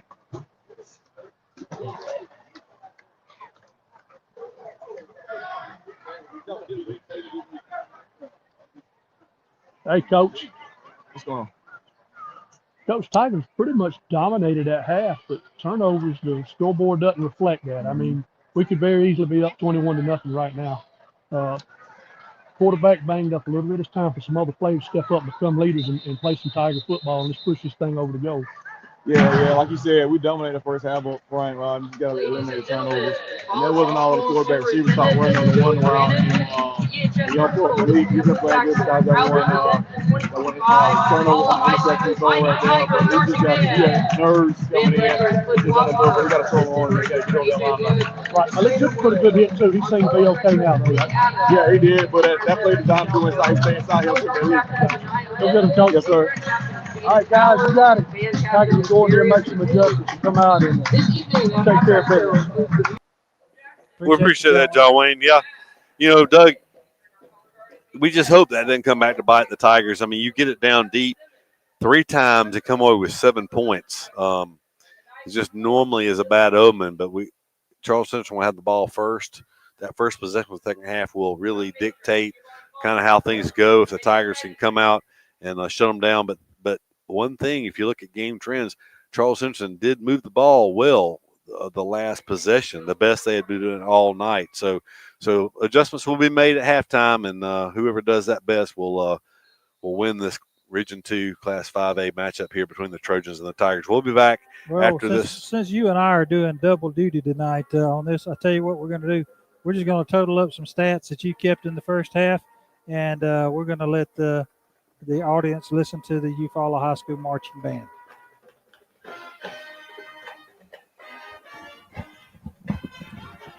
going to go bathroom.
Yeah. Yeah.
Now stand and cheer as the band spells EHS and plays Hooray for Tigers. What's up? Oh, we were on the way over here.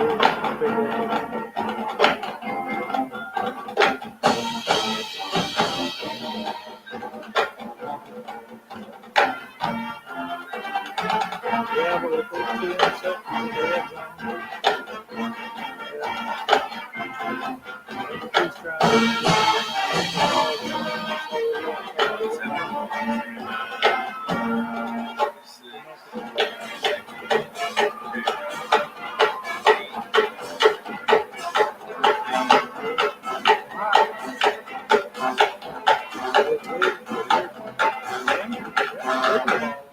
I did the last possession. Jalen still hurt. He got hurt on the first series.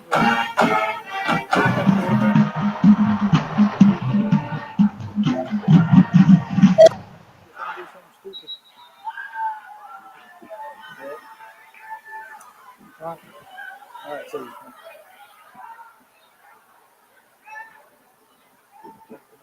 who's that? Who? Commercial. Would you believe that?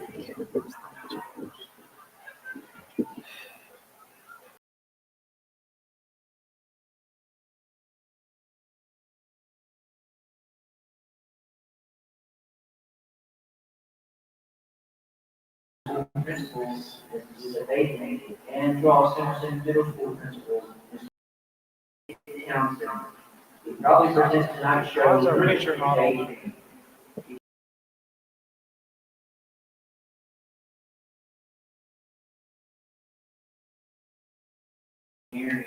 Assistant Director, Mr. Wesley Walk, Auxiliary Coordinators, Ms. Anna Carval, Ms. Linda Dorn, and he's the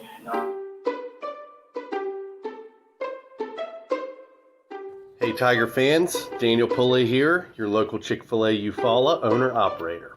We are proud to be the official sponsor for the Eufaula Tiger Coaches Show. Be sure to join us for the live show every Thursday night at 6 p.m. Our incredible team is ready to serve you. And don't forget, eat more chicken.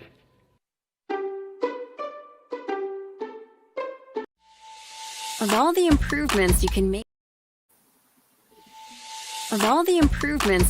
to your home, it could be the most important is not seen or heard, only felt.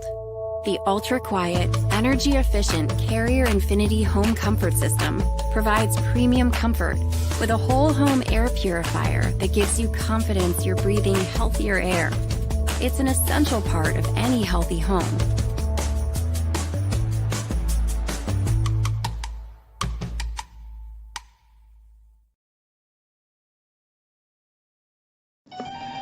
The family at Impressive Collision Center has been in business since 1940. That's impressive. Your transportation is one of the largest investments you have, so keep it looking new at Impressive.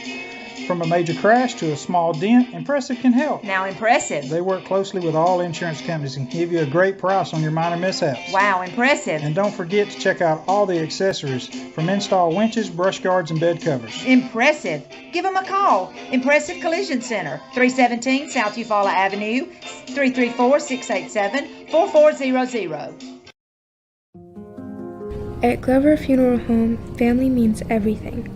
Owned and operated by Kendall and Caroline Hanahan Glover. We live by our motto, our family serving your family. We treat each family we serve as one of our own, providing care and support during your time of need. Our dedicated staff is available 24/7, by email, phone, or in person when you need us most. Glover Funeral Home is here for you because family always comes first.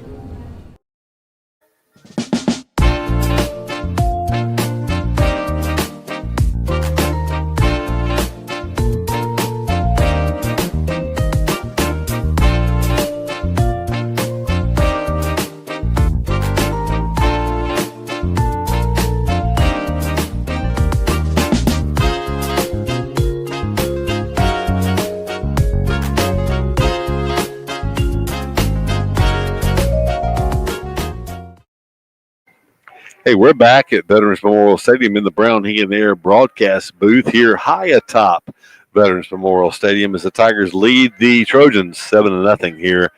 And a game, Doug, that was missed opportunities here in the first half. The Tigers really dominated the statistics in the first half, but they only have a 7-point lead here on the scoreboard. If you look at the total yards here in the first half, it was certainly the Tigers with the better end of it, is they had Tigers ran a total of 31 plays for 169 yards. They picked up 9 first downs in the first half. And it was 21 plays for only 47 yards for Charles Henderson, 3 first downs in the first half. So 169 total offense to 47. Looking at the rushing stats for Eufaula, 20 carries for Eufaula for 102 yards on the ground. It was 6 of 11 through the air for 67 yards. 1 touchdown, 2 interceptions. So only two passes hit the ground for Eufaula. 1 went for a touchdown, and 2 went for interception. So, but 1 interception also thrown by Charles Henderson. Doug, we talked about it before we took the break at the beginning of halftime. Charles Henderson will get the ball here to start the third quarter. That's going to be an important series to kind of set the tone for how this second 24 minutes goes. It will, and they say the first 5 minutes of the third quarter, and I was just sitting here thinking and wondering what kind of adjustments Charles Henderson, whatever they changed and did in that last possession, was the only time they really moved the ball in the first half. And for Eufaula, Keith, I'm not sure if with this quarterback situation, your number 1 and your number 2 both banged up in this game already. You're moving the ball on the ground, and I know we're trying to throw the ball some, get it to the outside to keep them honest. But in a close game like this, unless we open it up a little bit, I don't know that you don't just stick with the run and until it doesn't work anymore. Make them pack that box to stop it. Well, and the first interception that was thrown when it was still 0-0, Tigers had a 1st and goal from the 7 after a big run by the sophomore quarterback. But it was a handoff. We did try to run the ball, but it's a temptation for any running back. It was stuffed up the middle, and the Tiger running back tried to bounce it around the end, and he ended up getting stopped for a 4-yard loss. Then the Tigers tried to throw a safe pass, a wide receiver screen behind the line of scrimmage, and it was stopped for 5 yards. So all of a sudden the Tigers were behind the sticks, and instead of 1st and goal from the 7, it was 3rd and goal from the 16. Tigers tried to put the ball in the air. The linebacker got his drop underneath the coverage and picked the ball off back at the 7-yard line, and that thwarted that first Tiger threat of the game when the Tigers were in field goal range. Doug, Wingate, he kicked a nice 38-yard kick from the right hash last week in that game, or 2 weeks ago, against Andalusia. He was inside of that range on both of the turnovers by Eufaula. Ironically enough, both turnovers came. One came from the 16-yard line where the Tigers snapped it. The other one came from the 15-yard line. Both of those well within Wingate range. At the very least, this game should be 13-0 here at halftime. But instead, it's 7-0, only a 1-score game, as we said, with the Trojans getting the ball to start the second half. But the Tiger defense, Doug, has been stingy all year. They were stingy in the Andalusia game. It was only 2 big plays that Andalusia had on offense. An 80-yard touchdown pass and a 33-yard touchdown run were the only I mean, that was 113 yards of about 250 that Andalusia had. They had half their yardage on 2 plays. That was the only 2 times they scored on offense. The other 4 came on defense. So this Tiger defense has really been stingy and playing well pretty much so all season, particularly the second half of the season. Yeah, and a lot of people talked about how they thought the defense got tired in the fourth quarter of the Andalusia game. No, you got behind for making some mistakes, and then you started doing some things you really didn't want to have to do, kind of a high percentage. But this game has moved on. I mean, the officials have really kept things moving. It's moved on, but it's not been a lot of snaps on both sides. So I don't think that the defense is going to be wore down on a cool night tonight. I don't think that should be a problem here in the second half. Only 21 snaps for Charles Henderson in the first half, 31 for Eufaula, so 52 snaps total in this game. So, like you said, this game, and we don't want to jinx it, but if the second half goes like the first half, we have a chance to get finished with this game sometime right around 9 o'clock Central Standard Time here in Troy. We probably just did, as anytime we talk about that, something usually happens. So, well, I would be surprised if anything happens here because these guys have been all about business. I'm talking about the men in the striped shirts down here. You do see that a lot on Thursday nights. There's no reason to, they get out there and get it done. These guys have normal 9 to 5 jobs. Of course, sometimes they have a long way to go back, depending on where the association's from. This association, I think, is right here local, so it's not that big a deal. But, yeah, they still got to get up and go to work tomorrow, and there's, no need to drag it out. But, generally it's at least a minute timeout after both teams get to the sidelines, and we got 30-second commercials, and we barely have time to play one before they're calling them back out tonight. So they're really moving things along. That's right. They put a little extra time back. Well, I say they did. They're showing a commercial now. It looked like they were going to put a little time out. And I was going to say Eufaula's yet to come out, but as soon as I say that, they're hitting the sideline on the far sideline. That's right. And you mentioned these officials have day jobs. I understand all officials have day jobs, including Southeastern Conference officials. Yeah, there's one. I hope he kept his day job because he's without a weekend job now after his performance a couple of weeks ago. It's been all over the news today. But and when it hit yesterday, I saw it pretty quick, and I shared it with some people, and everybody thought it was fake news because that is unprecedented. Yeah. I mean, I can never remember an official being relieved of his duties, especially a head official. Yeah. I mean, if you'd have told me, hey, they're going to do something to him, I would have expected maybe bump him down or not be a head official or something. But we need officials, but I figured they would have, put somebody else in charge of that crew, but apparently not. Yeah, that was not something I expected. I mean, you hear a lot of things. You might hear somebody issue an apology or whatever else, but for some real action to happen. Now, unfortunately, it doesn't help the teams involved that were affected by the either poor, inept, or intentionally biased calls. It doesn't help the win-losses, but at least you have the satisfaction of knowing there was some retribution and some action taken. Yeah, there's been a lot of social media stuff about all that stuff. One of the best ones, of course, I saw this weekend, Lane Kiffin calling a timeout in his game. Told the official, I was just clapping.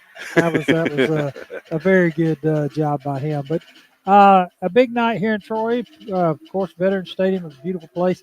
Keith, we've talked about over the years, when we played, it was grass and it was a dirt, and how they've just steadily grown.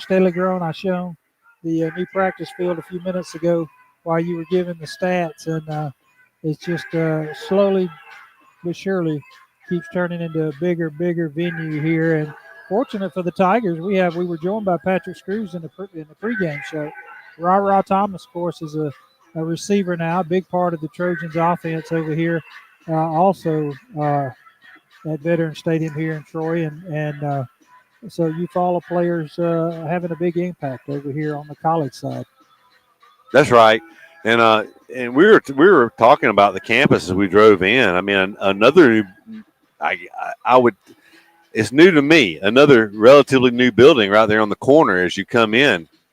And, this campus, as many public universities around the state of Alabama over the last 15 years, has really transformed. It's a really, really nice place. I had somebody ask me a year or so ago, we were traveling into Auburn, and how it had changed, the houses going in and stuff like that. He says, if you'd have had $25,000, $30,000 in the 80s, and you could have bought some Apple stock, or you could have bought one of these properties over here, one or two of these properties down here, there was nothing back then. Which one would you buy? I said, well, it would have probably still been Apple stock, but it would have been a close second, I can tell you. Yeah. As they really grown. That's right. So, but this is a very nice venue to watch a football game here at Veterans Memorial Stadium on the campus of Troy University. And it's great for our region, the high school kids. I mean, it's a big venue. There's not a lot of high school kids that gets an opportunity to play in a venue like this during their career, and everybody in Region 2 every other year gets to come here and play. So, well, Charles Henderson's out. Their return team is out, but they're having to change into the field. Eufaula's kick team still hanging out on the sidelines as they are about to break the huddle and head out on the field. Well, it was their coach who went out there and told them to move to the other end. I thought we got the choice. Maybe we did make the choice. I'll be honest. We've been doing pretty good going that way. I'm not so sure I wouldn't want to go that way in the fourth quarter. But it's probably not going to matter. But we just need a good second half. And then we'll worry about things tomorrow night when that comes around. But we got to win this one first. Yeah, we didn't talk about it during halftime, but we talked about it extensively during pregame show. With the win here tonight, the Tigers will be no worse than second in region number 2 and hosting a playoff game 2 weeks from tomorrow night in Eufaula. Wingate with the ball on the tee. He kicks it away. It's a deep kick, end over end. That's going to come down inside the 10. It'll come down to the 5. Middle return, blocking the back. No flag yet. Tigers are going to make the tackle out around the 30-yard line after a nice return by the Trojans. Terrence Thomas, they say, on the return. He takes it out. It's a 25-yard return out to the 30-yard line. That's where the Trojans will take over for the first time here in the second half. First and 10 from the 30. Important drives we mentioned during halftime. Only a one-score game. You don't win the ball. You don't win the game on statistics. The Tigers certainly dominated that in the first half, about 3.5 times total offense. Tigers over the Trojans, but they only lead by 1 touchdown on the scoreboard. They're going to sack the quarterback, however, on here the first play. They bring a linebacker blitz. We'll have to check and see. But yeah, I thought that they said the 17, that's Jamarian Thomas on the sack. He came on a blitz from his outside linebacker position. That play loses 7 yards back to the 23-yard line.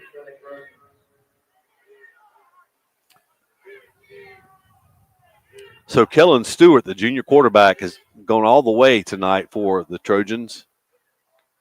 He will take the snap. He will hand it to his running back. He's going to pick up part of the yardage back. He'll take it across the 25 to the 26. That's going to be about a gain of 3. Well, no big change there, Keith. Kind of just what they did starting this ball game with pretty much the same result. We'll see if on 3rd and long, if it changes what they do here is they'll send in looks like a running back and taking out a receiver, which is a little surprise on 3rd and 14. He's got Bryce Baker in the backfield. Now he's going to shift out to the slot. New running back in the backfield is 24.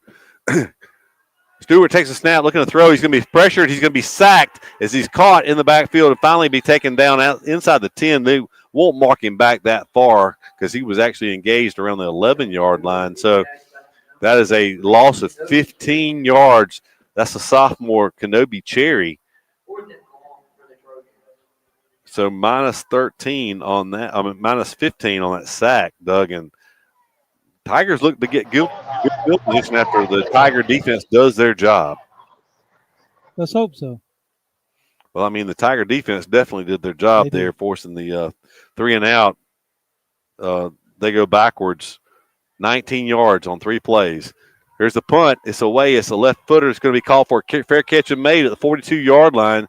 The first down, ironically, would have been at the 40-yard line for Charles Henderson. The Tigers take over at the 42, Doug. That's just like a turnover, really, because they're going to mark him actually at the 43-yard line. But that's either way, the Tigers have an excellent field position starting in Trojan territory, 1st and 10 from the 43. And it will be Jalen Wright back out at quarterback for the Tigers. He'll have Torrance Slaughter behind him. It'll be Slaughter at right tackle. Slaughter tough sledding down to the 40-yard line. A short gain of 3, but I agree with you, Doug. Just let the Tigers. They picked up 26 yards. Of course, it was a prevent defense, but 26 yards on the ground there at the end of the first half. They pick up 3 there. Let's just kind of grind it out and not put the ball in harm's way. Well, if you can do that, pick up a couple of first downs here, you're back in field goal range again. At least make it 2 scores. Wright takes it. He throws it. It's complete to Perry Denard. Denard with speed, the secondary. He is gone. Perry Denard, 40 yards through the air from Jalen Wright, and the Tigers have their second touchdown of the night, second one through the air, and that was just nothing fancy. They faked it.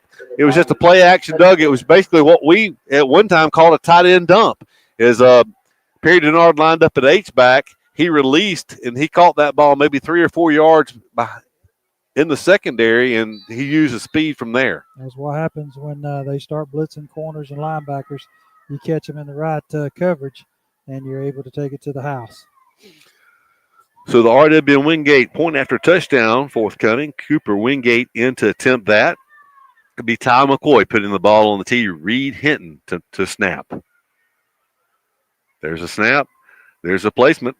The kick is up, and the kick is good. So with 9:06 to go in the third quarter play, the Tigers lead the Trojans by a score of 14-0. Doug, if you're a Tiger fan, you feel a little bit better about things now. Oh, yeah. Felt like I had some Rolaids or something. That little tingle in your stomach goes away a little bit there. That helps things tremendously. That was a 2-play, 43-yard drive that only took 39 seconds off the clock. So Tiger defense does what they need to do. The Tiger offense certainly does what they need to do, and the Tigers now double their lead and lead by 14 at 14-0. Yeah, Keith, somebody just sent me a message, and it's already starting about asking what ifs on tomorrow night.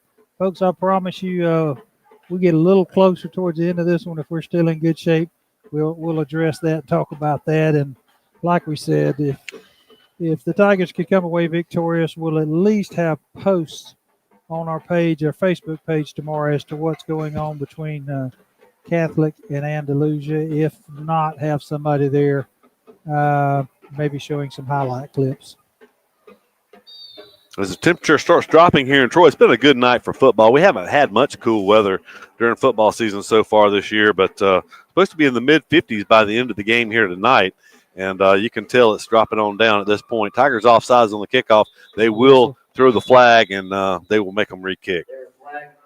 I wondered if they'd catch that, Doug, because we were a good yard or two off on this near side. We've seen it a lot this year. It's called and not called.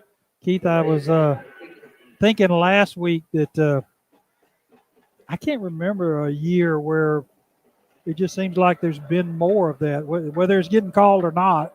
The kickoff team's getting a head start. Yeah, and I saw where a kicker got called because his plant foot was offsides, and I think that could be called on any kick. Pretty much, yeah. Pretty much, but I saw, I can't remember who it was, what team, but I saw where there was a team call for offsides because the kicker's plant foot was past the ball. So from the 35-yard line, Wingate will do it all over again. It's been a very lightly penalized game so far tonight. Kicks it deep. He's going to kick it over everyone's head. It's going to be caught over the shoulder, but retreating all the way inside the 5 to the 2-yard line. But you heard it out kicking the coverage. Well, almost did there. It's a nice return back out to the 30 as one man reached out, grabbed him, held him up while help arrived, and they held him to the 30. At one point in time, Doug, he looked like he had a lot more. Yeah, it kind of broke that first little wave there. Tell you what, kudos to him though. You got to go back there and get it. You can't just let it die around the 1 or 2.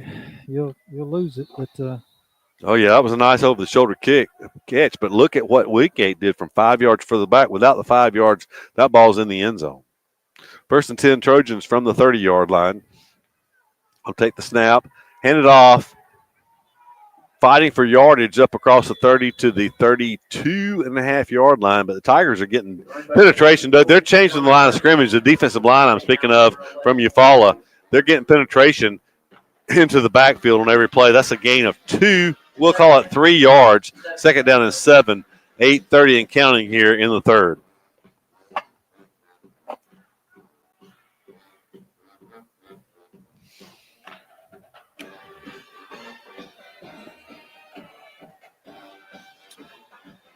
Play clock goes under 10 seconds here on 3rd down and 7. Now the pistol formation for Charles Henderson as they hand it off in the secondary. Running back is going to be close to. He'll have his first down as he crosses the 40 up to the 42-yard line. That's a 9-yard gain. That may be the longest rush from scrimmage of the night for Charles Henderson. Straight up the gut. He had some running room that time. And they set the ball quickly as Troy's actually going to sub in and out here a little bit. 7 minutes and 47 seconds to go here in the 3rd quarter of play.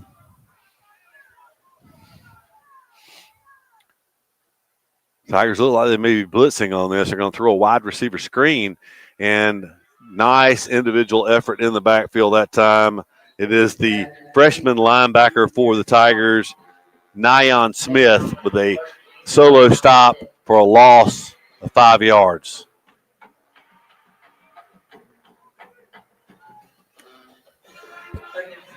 So 2nd and 15 with 7:10 clock running here. Still 20 seconds on the play clock as Charles Henderson is substituting. They are trying to get set. Will be under 7 minutes to go in the 3rd quarter when the ball is snapped here on 2nd down and 15 from the 37-yard line of Charles Henderson. Going to hand it off in the backfield. Going to pick up a positive gain, but only get back to the 40, setting up a 3rd and long. 3rd down 12 from the 40-yard line of Troy. Tigers lead 14-0 here halfway through the 3rd quarter of play.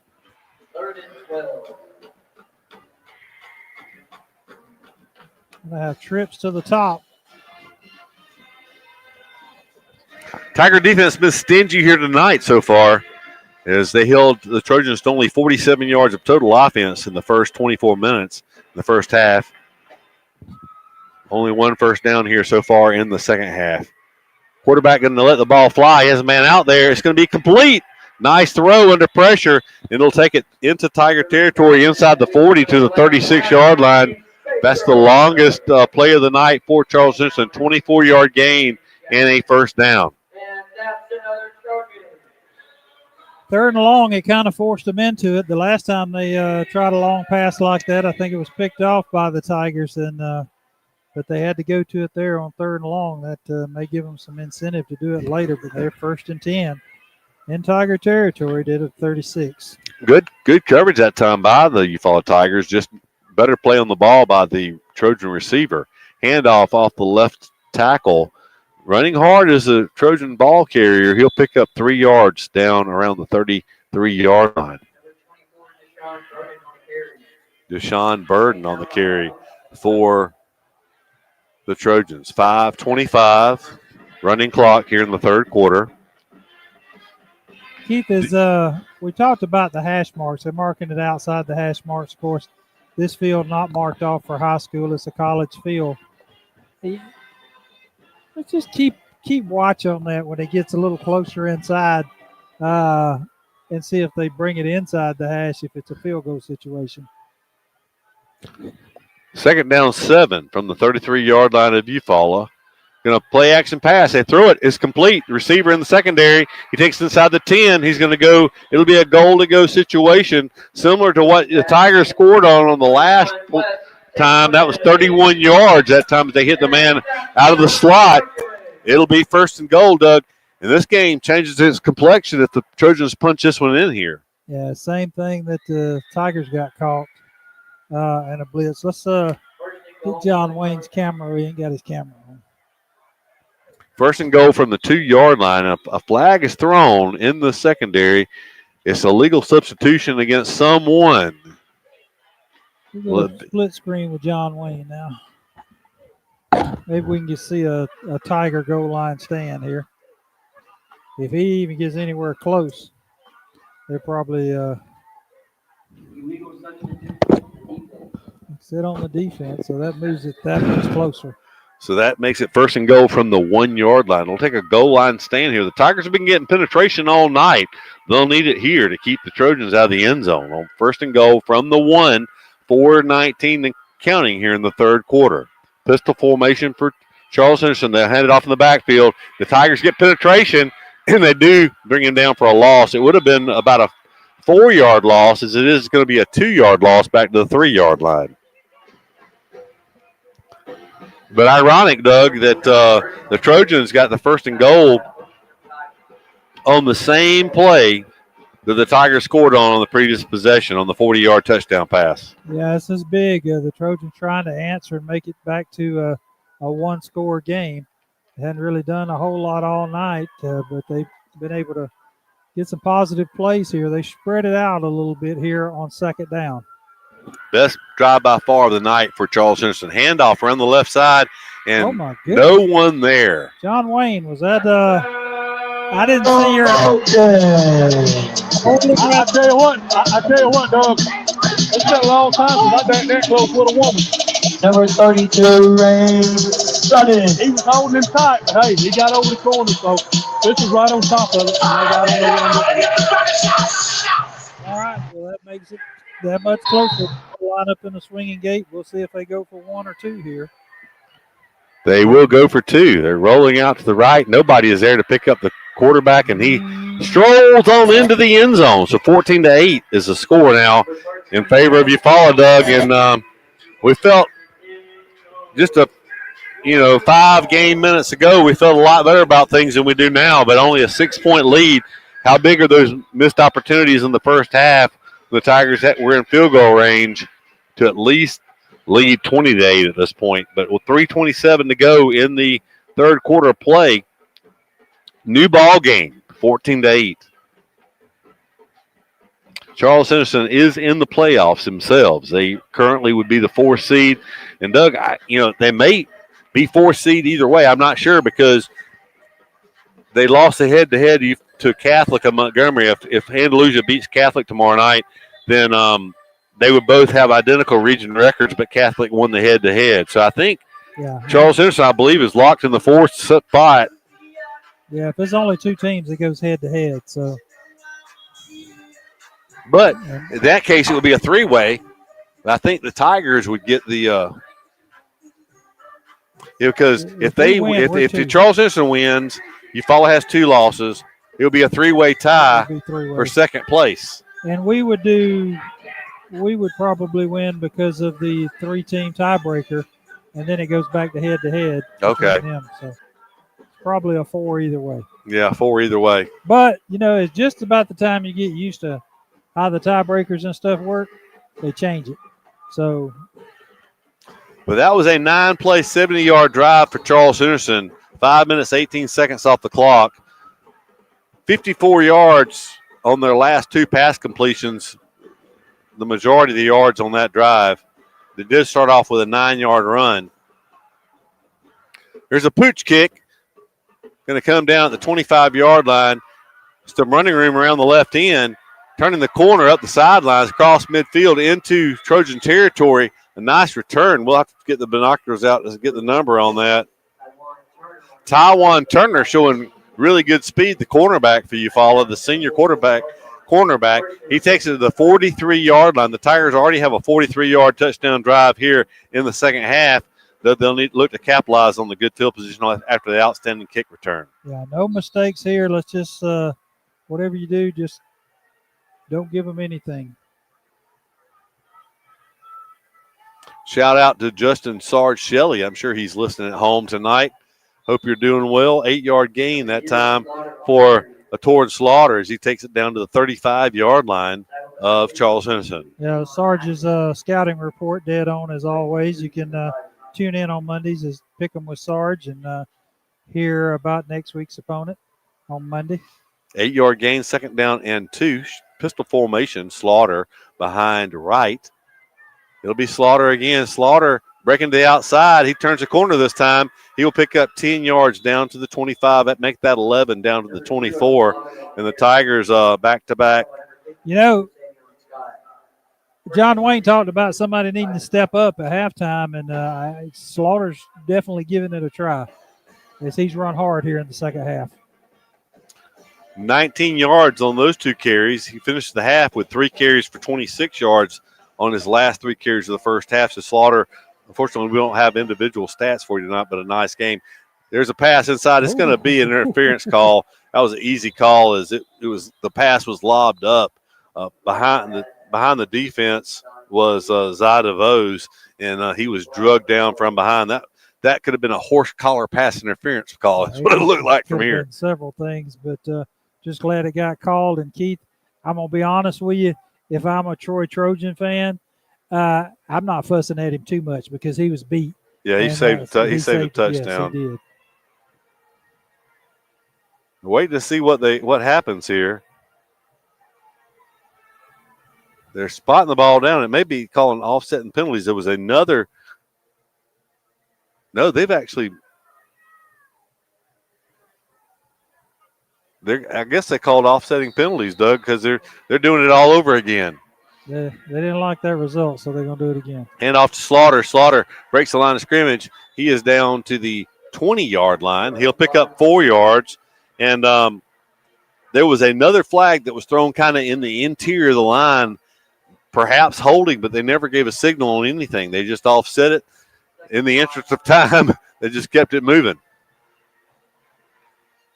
So 2nd down 6 now from the 20, 142 and counting here in the third quarter. As Wright takes a snap, he'll hand it to Slaughter again. Slaughter breaking tackles in the backfield. He'll only pick up a yard down to the 19. That brings up a 3rd down possession play, Doug. 3rd and 5. We have not seen Wright carry the ball in quite some time. I was just fixing to say, folks, if you just joined us, Wright went out. I think it was the first possession as he looked terrible going off the field in a bad sprained ankle. They retaped it, got him back out there. Actually, the backup quarterback came in for a couple of series. He took a shot on the leg, the thigh, and as he went out banged up, Wright was able to come back in. So he is playing again tonight in some limited capacity. Good enough to throw 2 touchdown passes here in the third quarter. I'm sorry. Wright keeps it around the left end. He is in the open field. Wright's inside the 5. He's into the end zone for the Tiger touchdown. 19 yards on that carry. And the Tigers lead 20-8 now on that bootleg. It was a naked bootleg, Great Doug. answer. Huh? A great answer by the Tigers. Right. So 19 yards on that touchdown run. And the Tigers will line up for the R.W. Wingate and Company point after touchdown. Back-to-back 43-yard touchdown drives for the Tigers here in the third quarter. I said incorrectly, 2 touchdown passes in the third quarter. He has 2 touchdown passes in the game. Now he has 1 on the ground, but back-to-back 43-yard touchdown drives for the Tigers as both possessions have begun in Trojan territory. That kick is no good wide to the right, so we miss an extra point, and that leaves this game. Doug, that's hidden points there because they convert a 2-point conversion. We miss a point after touchdown. So what would normally be 21-7 and a 14-point lead is a 12-point lead. Yeah, not what you want to see. We have trouble closing the door on teams more than anybody I've ever seen. I had a friend of mine text me at halftime, said that reminded him of the Auburn Tigers. Dominated a half, but not good enough points on the board for the amount of offense they had, and it comes back to bite you a lot of times too. So sure does. hopefully, this Trojan team doesn't have enough bite. Hopefully to take advantage of it here with only 12:48 to go. They found a couple of seams on some kickoffs a couple of times, Keith, with the 5-yard penalty last time, or Wingate would have put it in the end zone. Let's hope here, as the returners are standing back about the 10 and 11-yard line, Wingate can put this one in the end zone and make them start from the 20-yard line. Hopefully so.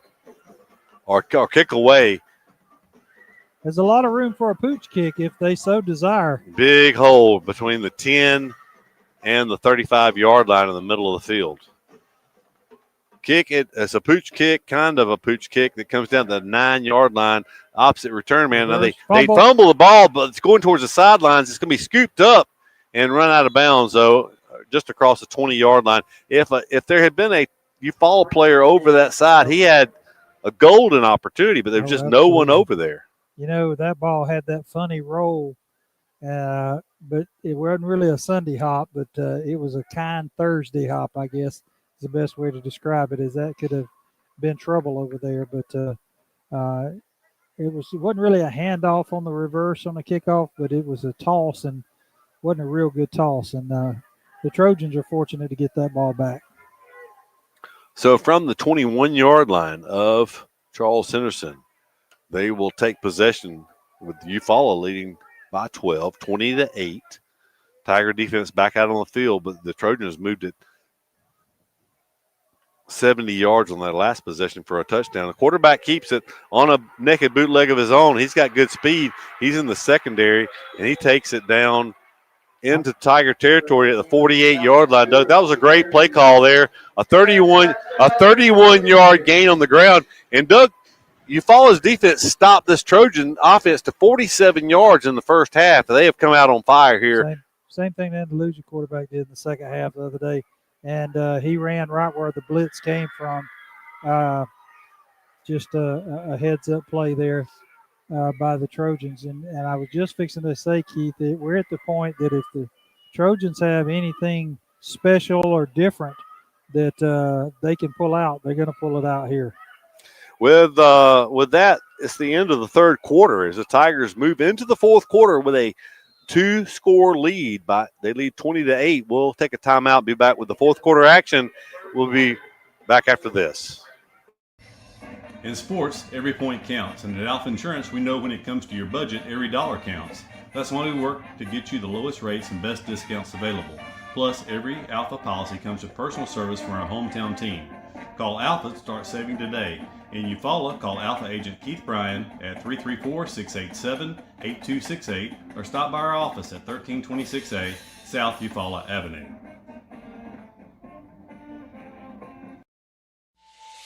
Of all the improvements you can make to your home, it could be the most important is not seen or heard, only felt.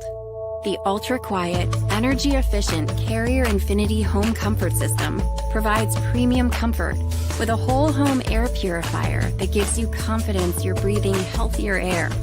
It's an essential part of any healthy home.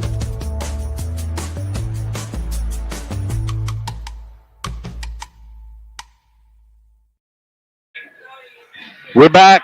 Veterans Memorial Stadium in Troy. There's 12 minutes of action left in this game here tonight. The Tigers lead 20-8, but they've had opportunities to make it much more than that. As they had 2 interceptions in the first half. If you joined us late, one interception was at the goal line. Another interception at the 7-yard line after a first and goal from the 7. So points left on the table by the Tigers. They still have a 12-point lead, but Charles Henderson on the move, 1st and 10 from the Tiger 48-yard line. Stewart takes a snap, looks to throw. He has a man out there.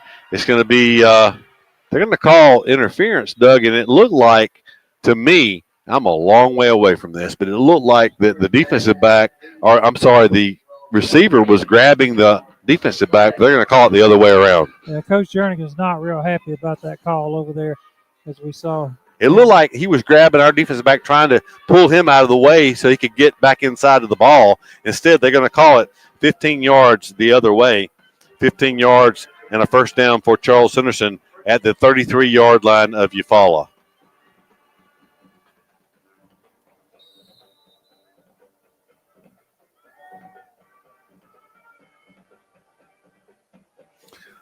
Tigers in man-to-man coverage, press man coverage at that. They're going to hand it off inside and a little bit of running room around the left end, but not much. It's going to be a 3-yard gain down to the 30-yard line.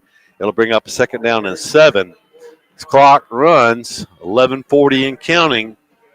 12-point game, 20-8. Both teams with a full complement of 3 timeouts here in the second half. Charles Henderson used 2 early timeouts in the first half, and but neither team has used a timeout here in the second so far. Stewart takes the snap. He hands it off in the backfield. Looks like either a good block or a hold around that left end. The running back able to make it around the end and pick up 5. That'll bring up a third down and short. Third down, 3rd and 1 after a 3-yard gain and a 5-yard gain. 4 down territory here, I'm sure, Keith. Watch and see if the Trojans try to maybe go deep or that pop pass or something here on a 3rd and 1 when they can come back and go for it on 4th down.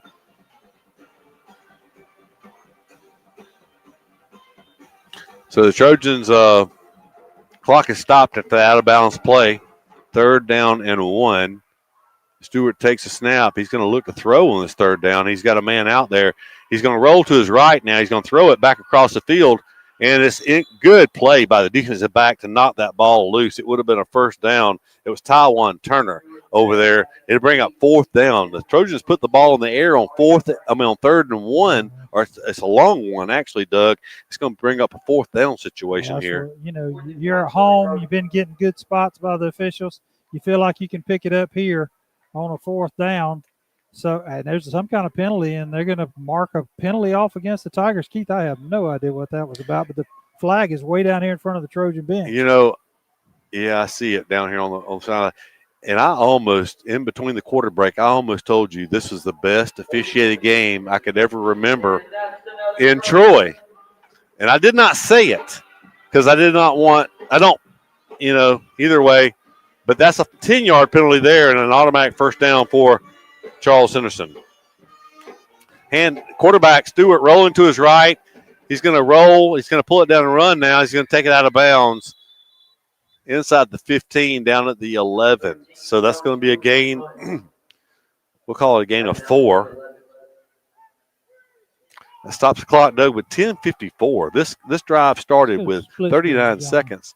This has been from the 21-yard line of Charles Henderson. Of course, 25 yards of penalties, but this has been a quick drive. It's only been a minute and 45 seconds from the Trojan 21-yard line all the way down to 2nd down and 6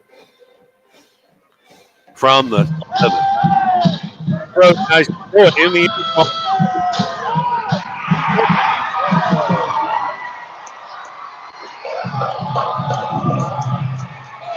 11 yards on the touchdown pass.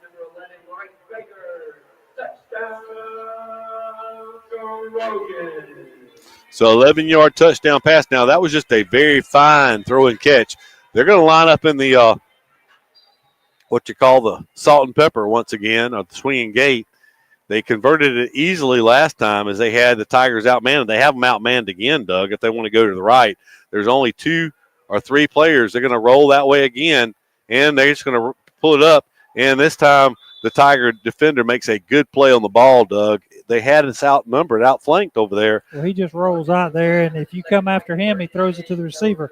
But we only had 3 guys covering 3 receivers, so yeah, we got to start making that adjustment. But that helps out with the extra point situation a little bit. It is 20-14 now, though. So, had the Tigers not missed that point after touchdown, it would be back to the way it should be. With Tigers still only 6 points, a touchdown and a touchdown and an extra point puts the Trojans ahead. So a big possession upcoming for Eufaula here. With they've been the beneficiary of very good field position, Doug, here in the second half, as the Tigers only have 2 possessions as we're into the 4th quarter. 2 possessions there in the 3rd. They scored touchdowns on both, but they started both possessions at the 43-yard line. One of those was after a good kickoff return. So we'll hope that we get another one here. One of these situations, Keith, they haven't really stopped us all night. We've stopped ourselves. If you're Troy right here in this situation, do you maybe try – well, they tried a pooch kick last time, something different. I wouldn't rule out watching for an onside kick. Maybe a little early, but they haven't stopped us, so Actually, he had the ball turned sideways. I think he just went up there and reset it. He has it set up, almost looks like in front of the tee, Keith, for like a high bounce. And it's a short approach. He's only 4 yards off the ball here. We'll see. 10:48 to go here in the fourth. It's a short little pooch. It's going to be fielded by the Tigers at the 36-yard line. A short return out to the 39. It's good starting field position. It's just not as good as it has been previously, but a good return. And I believe that was Jarrell McCray. It was Jarrell McCray on that return. And the Tigers will take over 1st and 10 from their 39. 10:43. The clock did not move on that kickoff return. Jalen Wright calls for the snap. He will keep it. He throws a little flood pass, and Perry Denard slips down. He didn't have much room. It's only going to be a 1-yard gain. That does keep the clock in motion. But, Doug, that was a very quick scoring drive last time for Charles Henderson. They took it 79 yards in less than 2 minutes. Well, of course, 2 big penalties kept that drive alive. 2 big penalties, probably about 25 yards of it. The clock wasn't moving.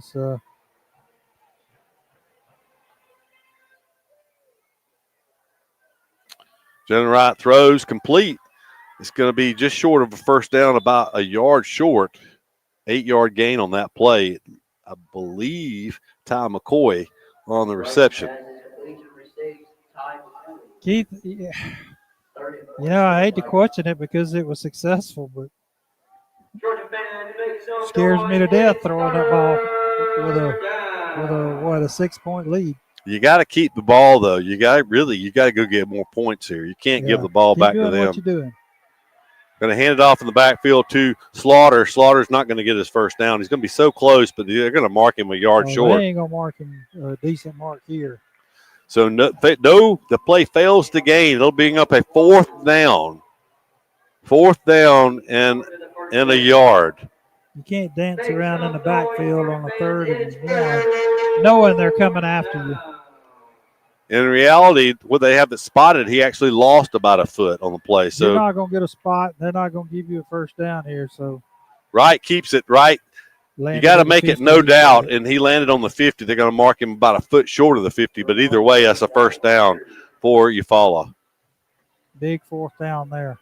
And it takes a little bit more time off the clock on the extra play, so we're down under 9 minutes, 8:46 clock running here in the 4th. Eufaula leads by 6, 20-14.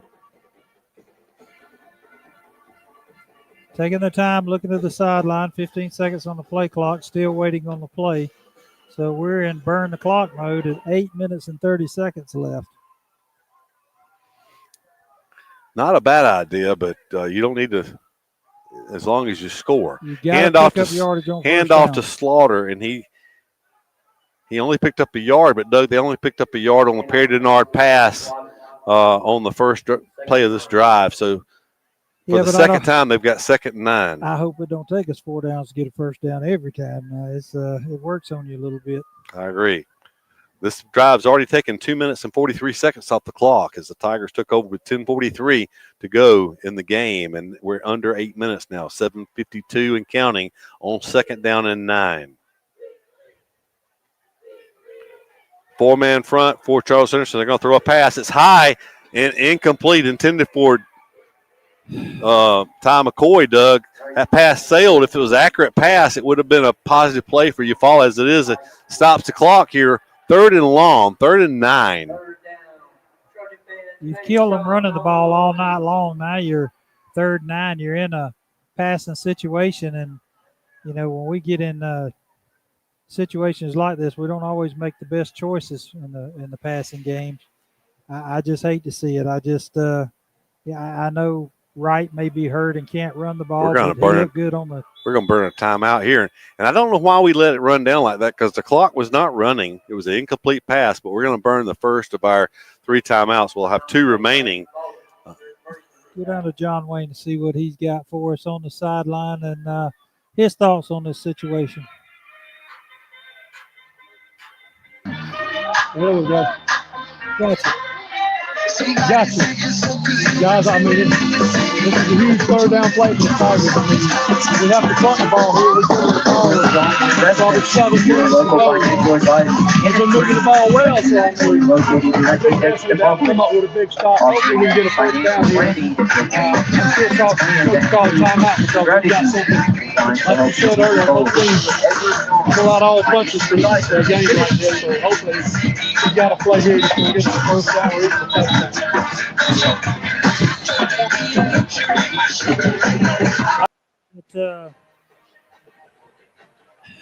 I don't know. I just saw the official from the far sideline after he talked to one of our coaches, came and talked to the head official. So I don't know if we have any razzle-dazzle, but we may be fixing to see it if we do. Jalen Wright takes a snap, throws a. Good goodness alive. We can't learn our lessons right. It wasn't far from being intercepted. Yep, incomplete pass is going to bring 4th and 9 to this Tiger possession ends in back-to-back incompletions. So the Tigers, for the first time tonight, defense is going to be on the field needing to hold the Trojans. The Trojans have an opportunity to take the lead in this game should they drive for a touchdown and a point after touchdown. Alvarez kicks it away. It's going to hit, and it takes a neutral bounce, but now Tigers will stop it at the 20-yard line. So the last time, actually they'll say the 21, so the last time Charles Henderson took over at the 21-yard line, they moved 79 yards for a touchdown. As a matter of fact, Charles Henderson scored back-to-back on back-to-back possessions. So crunch time, 7:24 to go. I'll give you an over and under of 3 penalties that gets called on us on this drive. It's been a relatively penalty-free game until the fourth quarter of that last drive. The Tigers had more penalties on that last drive than they had in the entire game. 1st and 10 from the 21. They'll motion the back out of the backfield. They're going to throw a wide receiver screen. They set the play up well, but a nice tackle by Eufaula. That tackle by Jalen Parker will stop that for a 6-yard gain, Doug. They look like they had more working there. And, Doug, it's not, I mean, they got plenty of time. Charles Henderson has made some adjustments because their offense looks totally different than it did in the first half. 6 yards on first down, and we were barely getting 1. That's going to be the difference. They don't have to be in any hurry. Their quarterback has really had a good second half here. He's thrown the ball very well. They've gotten the ball to players in space. There's a handoff inside. It'll be a first down out to the 31-yard line. It'll be a gain of 4 yards, and that will or should move the sticks. They do say first down.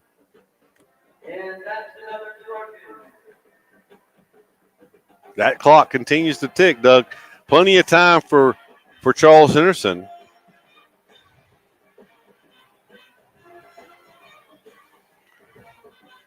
Somebody on the Eufaula defense needs to make a play here, force a negative play or a turnover. Handoff inside, and running room where there was none earlier, there's running room now as that play picks up 7 yards. That's the difference. 6 and 7 yards on first down makes it easy. But, Doug, early in the game, we saw the Tigers were getting penetration into the backfield, and they were stopping those plays before they got started. Now there's running room up the middle. 2nd and 3, 5:35 and counting is Charles Henderson in no hurry here as they trail by 6.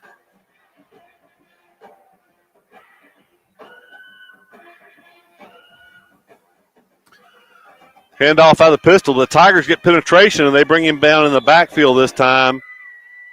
It'll be – they're going to give him the line of scrimmage there. Actually, they're going to be a gain of a yard on the play up to the 39. It looked like it was going to be tackled in the backfield, but it'll be 3rd down and 2. It's 4-down territory. Regions on the line. You're going to keep going for it. We need them to jump off sides or something here, but I'm still not sure they'll throw a flag on them. Under 5 to go. 4:50 and counting on 3rd down and 2.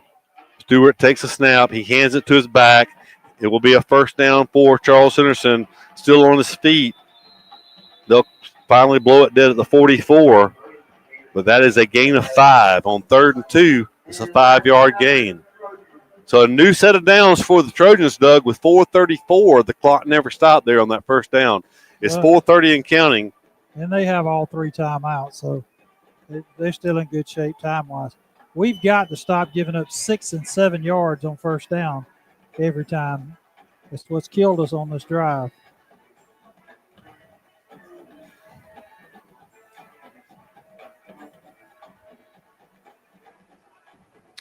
Two receivers to the right, one to the left. They have a H-back on the right side. They hand it to the back in the backfield. He has running room around the left end. He's going to be down the sidelines. If he stays in bounds, he's going for a touchdown. It will be a touchdown. 56 yards, 3:54 to go, and we are tied at 20. We find more ways to give up games than anybody I've ever seen. Back-to-back 79-yard drives by Charles Henderson. That time he tiptoed the sidelines. He was able to get around the end, and Tigers lost contained. No safety on the field that time for Eufaula, and Charles Henderson, a 6-play, 79-yard drive, capped off with a 56-yard touchdown run. And the point after touchdown is up. And it's good, and the Tigers trail 21-20. We talked about it in the first half, though. We talked about it at halftime. How many times do you see missed opportunities come back to bite you? Now, the Tigers have the ball. We'll have one last chance with 3:54 to go, but missed opportunities in the first half and a missed extra point here in the second half may come back to haunt the Tigers.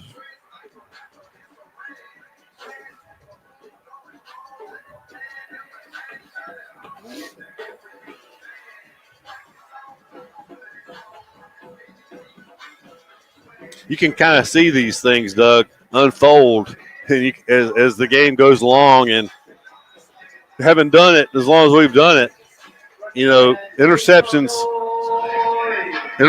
by the Tigers thrown at the goal line and at the 7-yard line going in both times when the Tigers were in apparent field goal range. It would certainly be nice to have one or both of those potential field goals at this point as the Tigers trail 21-20. Missed extra point again. It's huge also. Yeah, that really kind of hurt the Tigers in that loss to Wetumpka earlier in the year was the early missed extra point. The Tigers chased that point, never caught it back up, and that ended up being the difference in the game. Pooch kick is going to go out of bounds.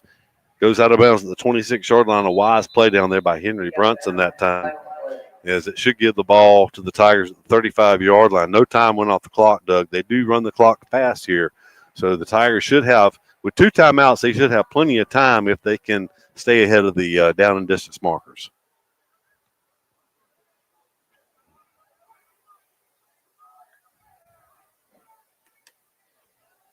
So it'll be 1st and 10. It'll be Jalen Wright in at quarterback.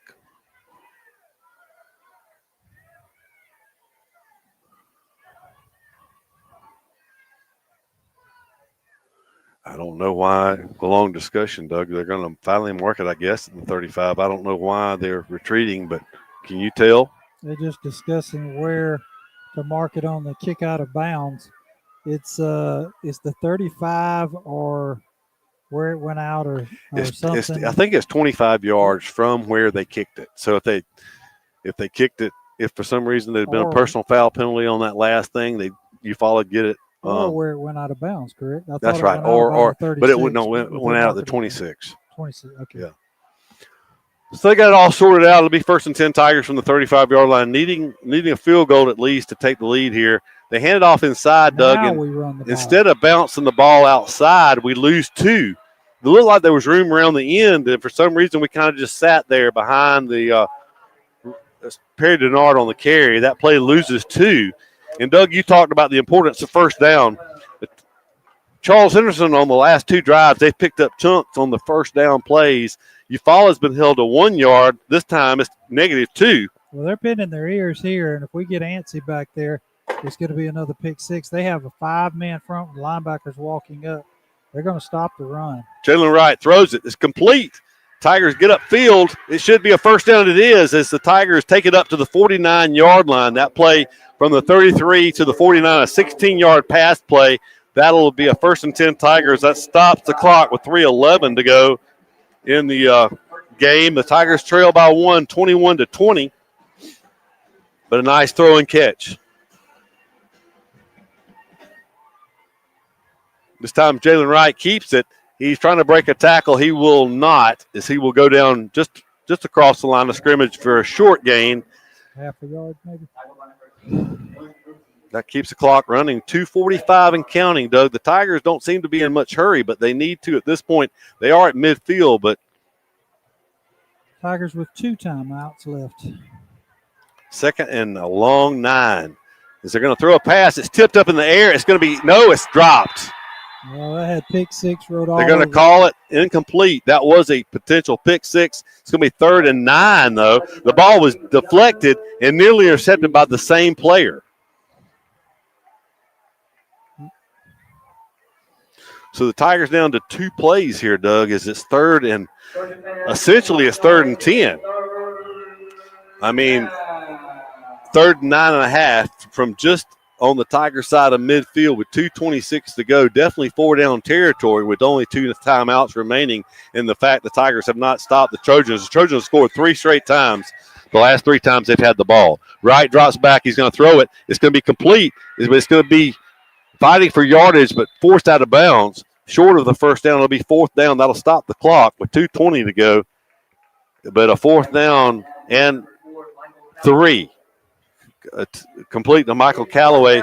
It's at the 44-yard line. The first down comes to the 41 here. So 4th and 3, Doug, after the 6-yard pass completion. 17 seconds on the play clock. Big play here, 4th and 3. Wright calls for the snap. He's looking to throw. He's going to pull it down now. He's going to look to run. They've got containment on him. He's going to go down. He doesn't get past the line. He actually goes down for a 2-yard loss. It'll be Trojan ball with 2:13 to go here. Loss of 2.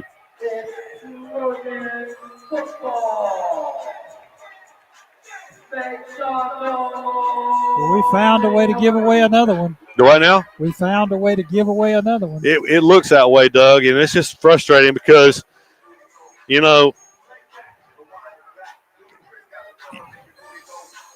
just the way the ball bounces funny, and you have the sophomore quarterback in there. You lose yardage on 1st and 2nd down.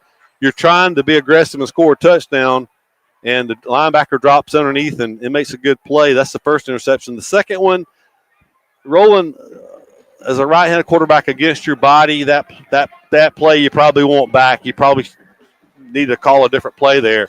Ball looked like it almost came out there. He runs forward. Tigers will certainly use a timeout here as they don't call it yet. I'm surprised the Tigers did not call a timeout there.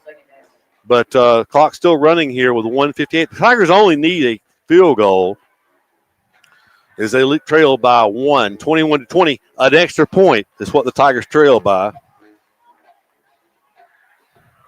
Tigers had the upper hand the entire game until the Trojans scored to take the lead. They scored with 3:54 to go in the game. 2nd and 9. They're going to let it run down. They snap it with 1 on the play clock. They'll hand it off around the right end, and they're going to bring him down for a loss of 2. And now the Tigers will burn a timeout with 1:19 to go in the game.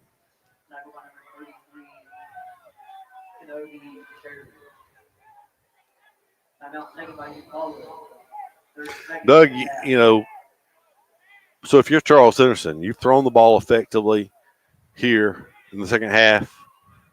Do you chance putting the ball in the air here on 3rd and 11? If you pick up a first down, you end the game. Nah, I punt it deep and make you, as fast as that clock's been, you wouldn't have any timeouts. I'd make you burn it. But here on 3rd down instead of 4th down, I'm coming back out. The first thing I'm trying to do is to make you jump. if I'm Charles Henderson. Don't save it for fourth down, but make it a little more manageable. Make it 3rd and 6 instead of 3rd and 11.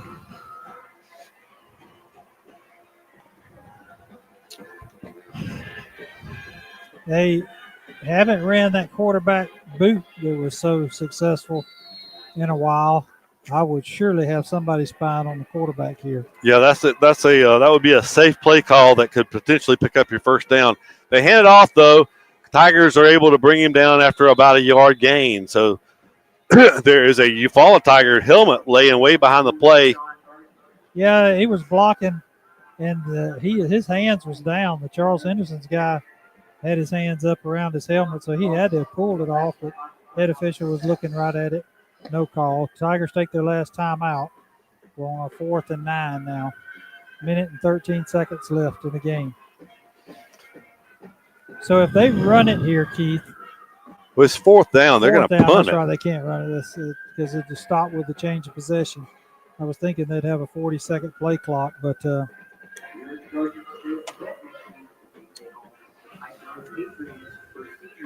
oh, my goodness. Charles Henderson plays Pike Road for senior night next week. they'll be happy because if they hold on here, that'll be 4 years in a row they've taken down the Tigers. And Tigers just snake bit against them. It's, every year you feel like you're the better team, and you find a way to not come out victorious.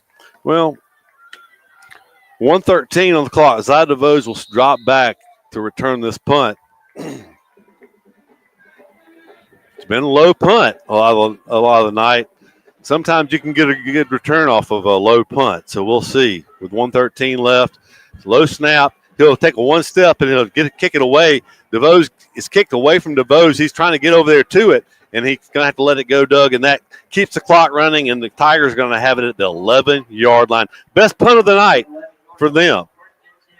Best punt of the night. That punt is about a 45-yard punt.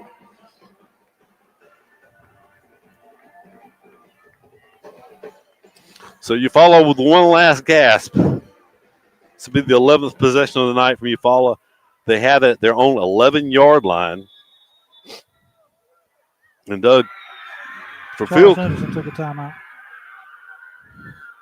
But for realistic field goal range, the Tigers need to get to about the 20-yard line. So you're talking about you really need to move the ball about 70 yards here in a minute and 4 seconds. You've got to have a chunk play. And then it's 50-50, We're probably 50-50 on the year with field goals. So they've had a lot of pressure on some extra points when we kicked them tonight too. So they almost would rather see somebody break away and get down the field and score. But I promise you, Charles Henderson, like they did earlier, they're not going to – that may be what that timeout was for. Heads-up call by the coach. Don't let them get behind you. If you got to take a penalty, you got to take a penalty. But don't let them get behind you down the field. But the Tigers are going to have to try to do something here. And it can't be throw it to the other side.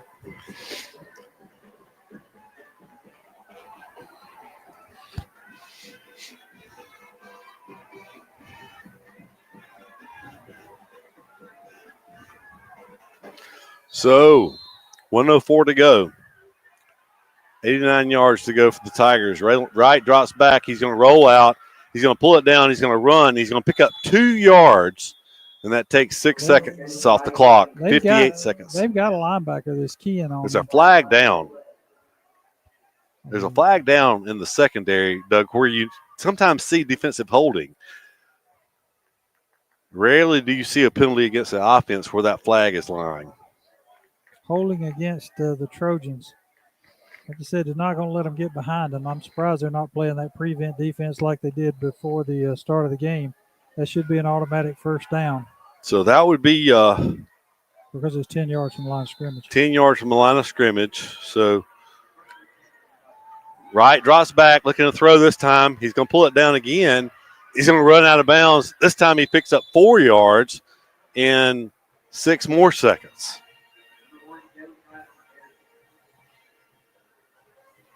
So Doug, you don't want to put the ball in harm's way, but at some point we've got to put the ball in the air down the field. It's unlikely that receiver's going to be wide open because this is a situation where Charles Simpson knows we're going to throw the ball. Yeah, you may have to have somebody cut and come under, drag underneath, and when the linebackers, if the linebackers leave there, try to drop it in there and let somebody run with the ball. Right, drops back. He's going to throw it this time. It's going to be caught. It was caught past the line of scrimmage. They say roll the clock, but he had a first down, but they intentionally marked that. Now he stopped the clock and gave him the first down. Okay. So that's only a 6-yard gain, though. But they'll start it back as soon yards. as he sets it. And he just set it there, rolling the clock. So Wright takes it. He's looking to throw. He's going to pull it down. Now he's going to run out of bounds for about a yard. You really don't have time to do that, Doug. You've got to take some chunk plays because there's only 31 seconds left to go here. So how much time was on the clock when we took over? There was 1:08. So we've used a half a minute and moved 20 yards. Well, actually 10 because of the 10-yard penalty. So right. We got to do something quicker than what we're doing. At some point, you've got. I know they're playing a prevent defense, but you don't really have the jump ball necessarily. Jump ball, other than Ty McCoy is one of jump ball earlier this year, but you got to let it fly downfield at some point. Wright's going to throw it late, and they're saying it was caught, but they're going to stop it with 23. That's 8 seconds off on that clock, and it's going to start again. We might want to consider clocking the ball here. Well, they've already even have it set yet, and the clock ran 4 or 5 seconds off. And he's going to call a motion penalty against the Tigers.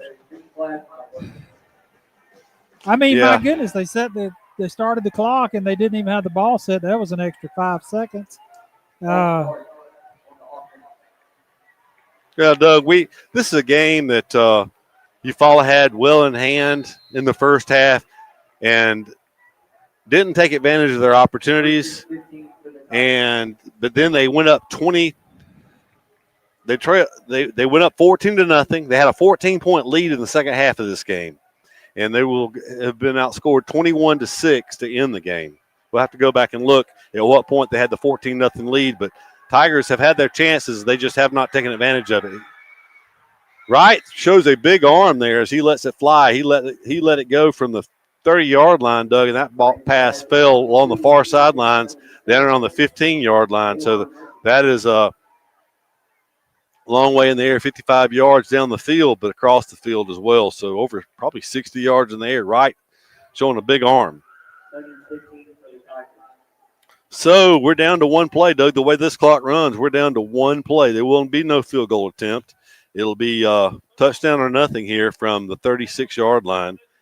It's going to be one of those losses that stings for the Tigers, barring a miracle here on this final play. Wright drops back. He's going to throw it. It's going to be caught. And Tigers will get one more play as that was caught out of bounds. A second slip. 3 and they went to 2. Yeah, it's at the 49-yard line at least. How can that be? It went out of bounds. They stopped the clock because it went out of bounds, but they apparently let it roll. And the head official's letting it go. He's already going under the helmet in the end zone down here. They caught the ball out of bounds. They're going to go off the field. I'd have never seen anything like this. I would be hard pressed. It's unlikely the Tigers would score from 51 yards out on one last play, but he caught the ball and went out of bounds. They stopped it with 3 seconds left, and then they started the clock back and ran that off. That's really the least of our problems tonight as we let them come back. They can't close anybody out, so we'll wait for John Wayne to talk to Jarrell after this one. Be sure to come out next Thursday night as it'll be senior night. Maybe the last game that we broadcast this year, as I don't know that I'm going to Mobile to watch that. And Tigers will try to rebound against a very good early county team. Yeah.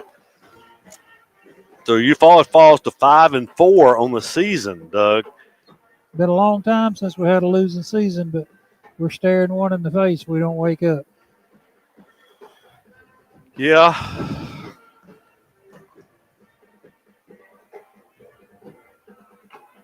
So just one of those games that we were concerned about in the first half, not taking advantage of scoring opportunities. And how many times have you seen that come back to bite a team when you dominate? It was 169 yards of offense to 47 at halftime. The Tigers in advantage, and then Charles Henderson finishes with 3 straight touchdowns until they were trying to run the clock.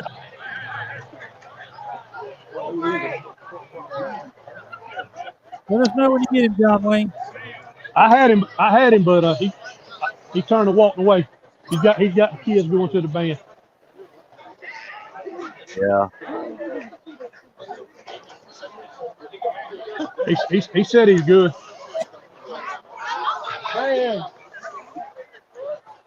You ready, Coach?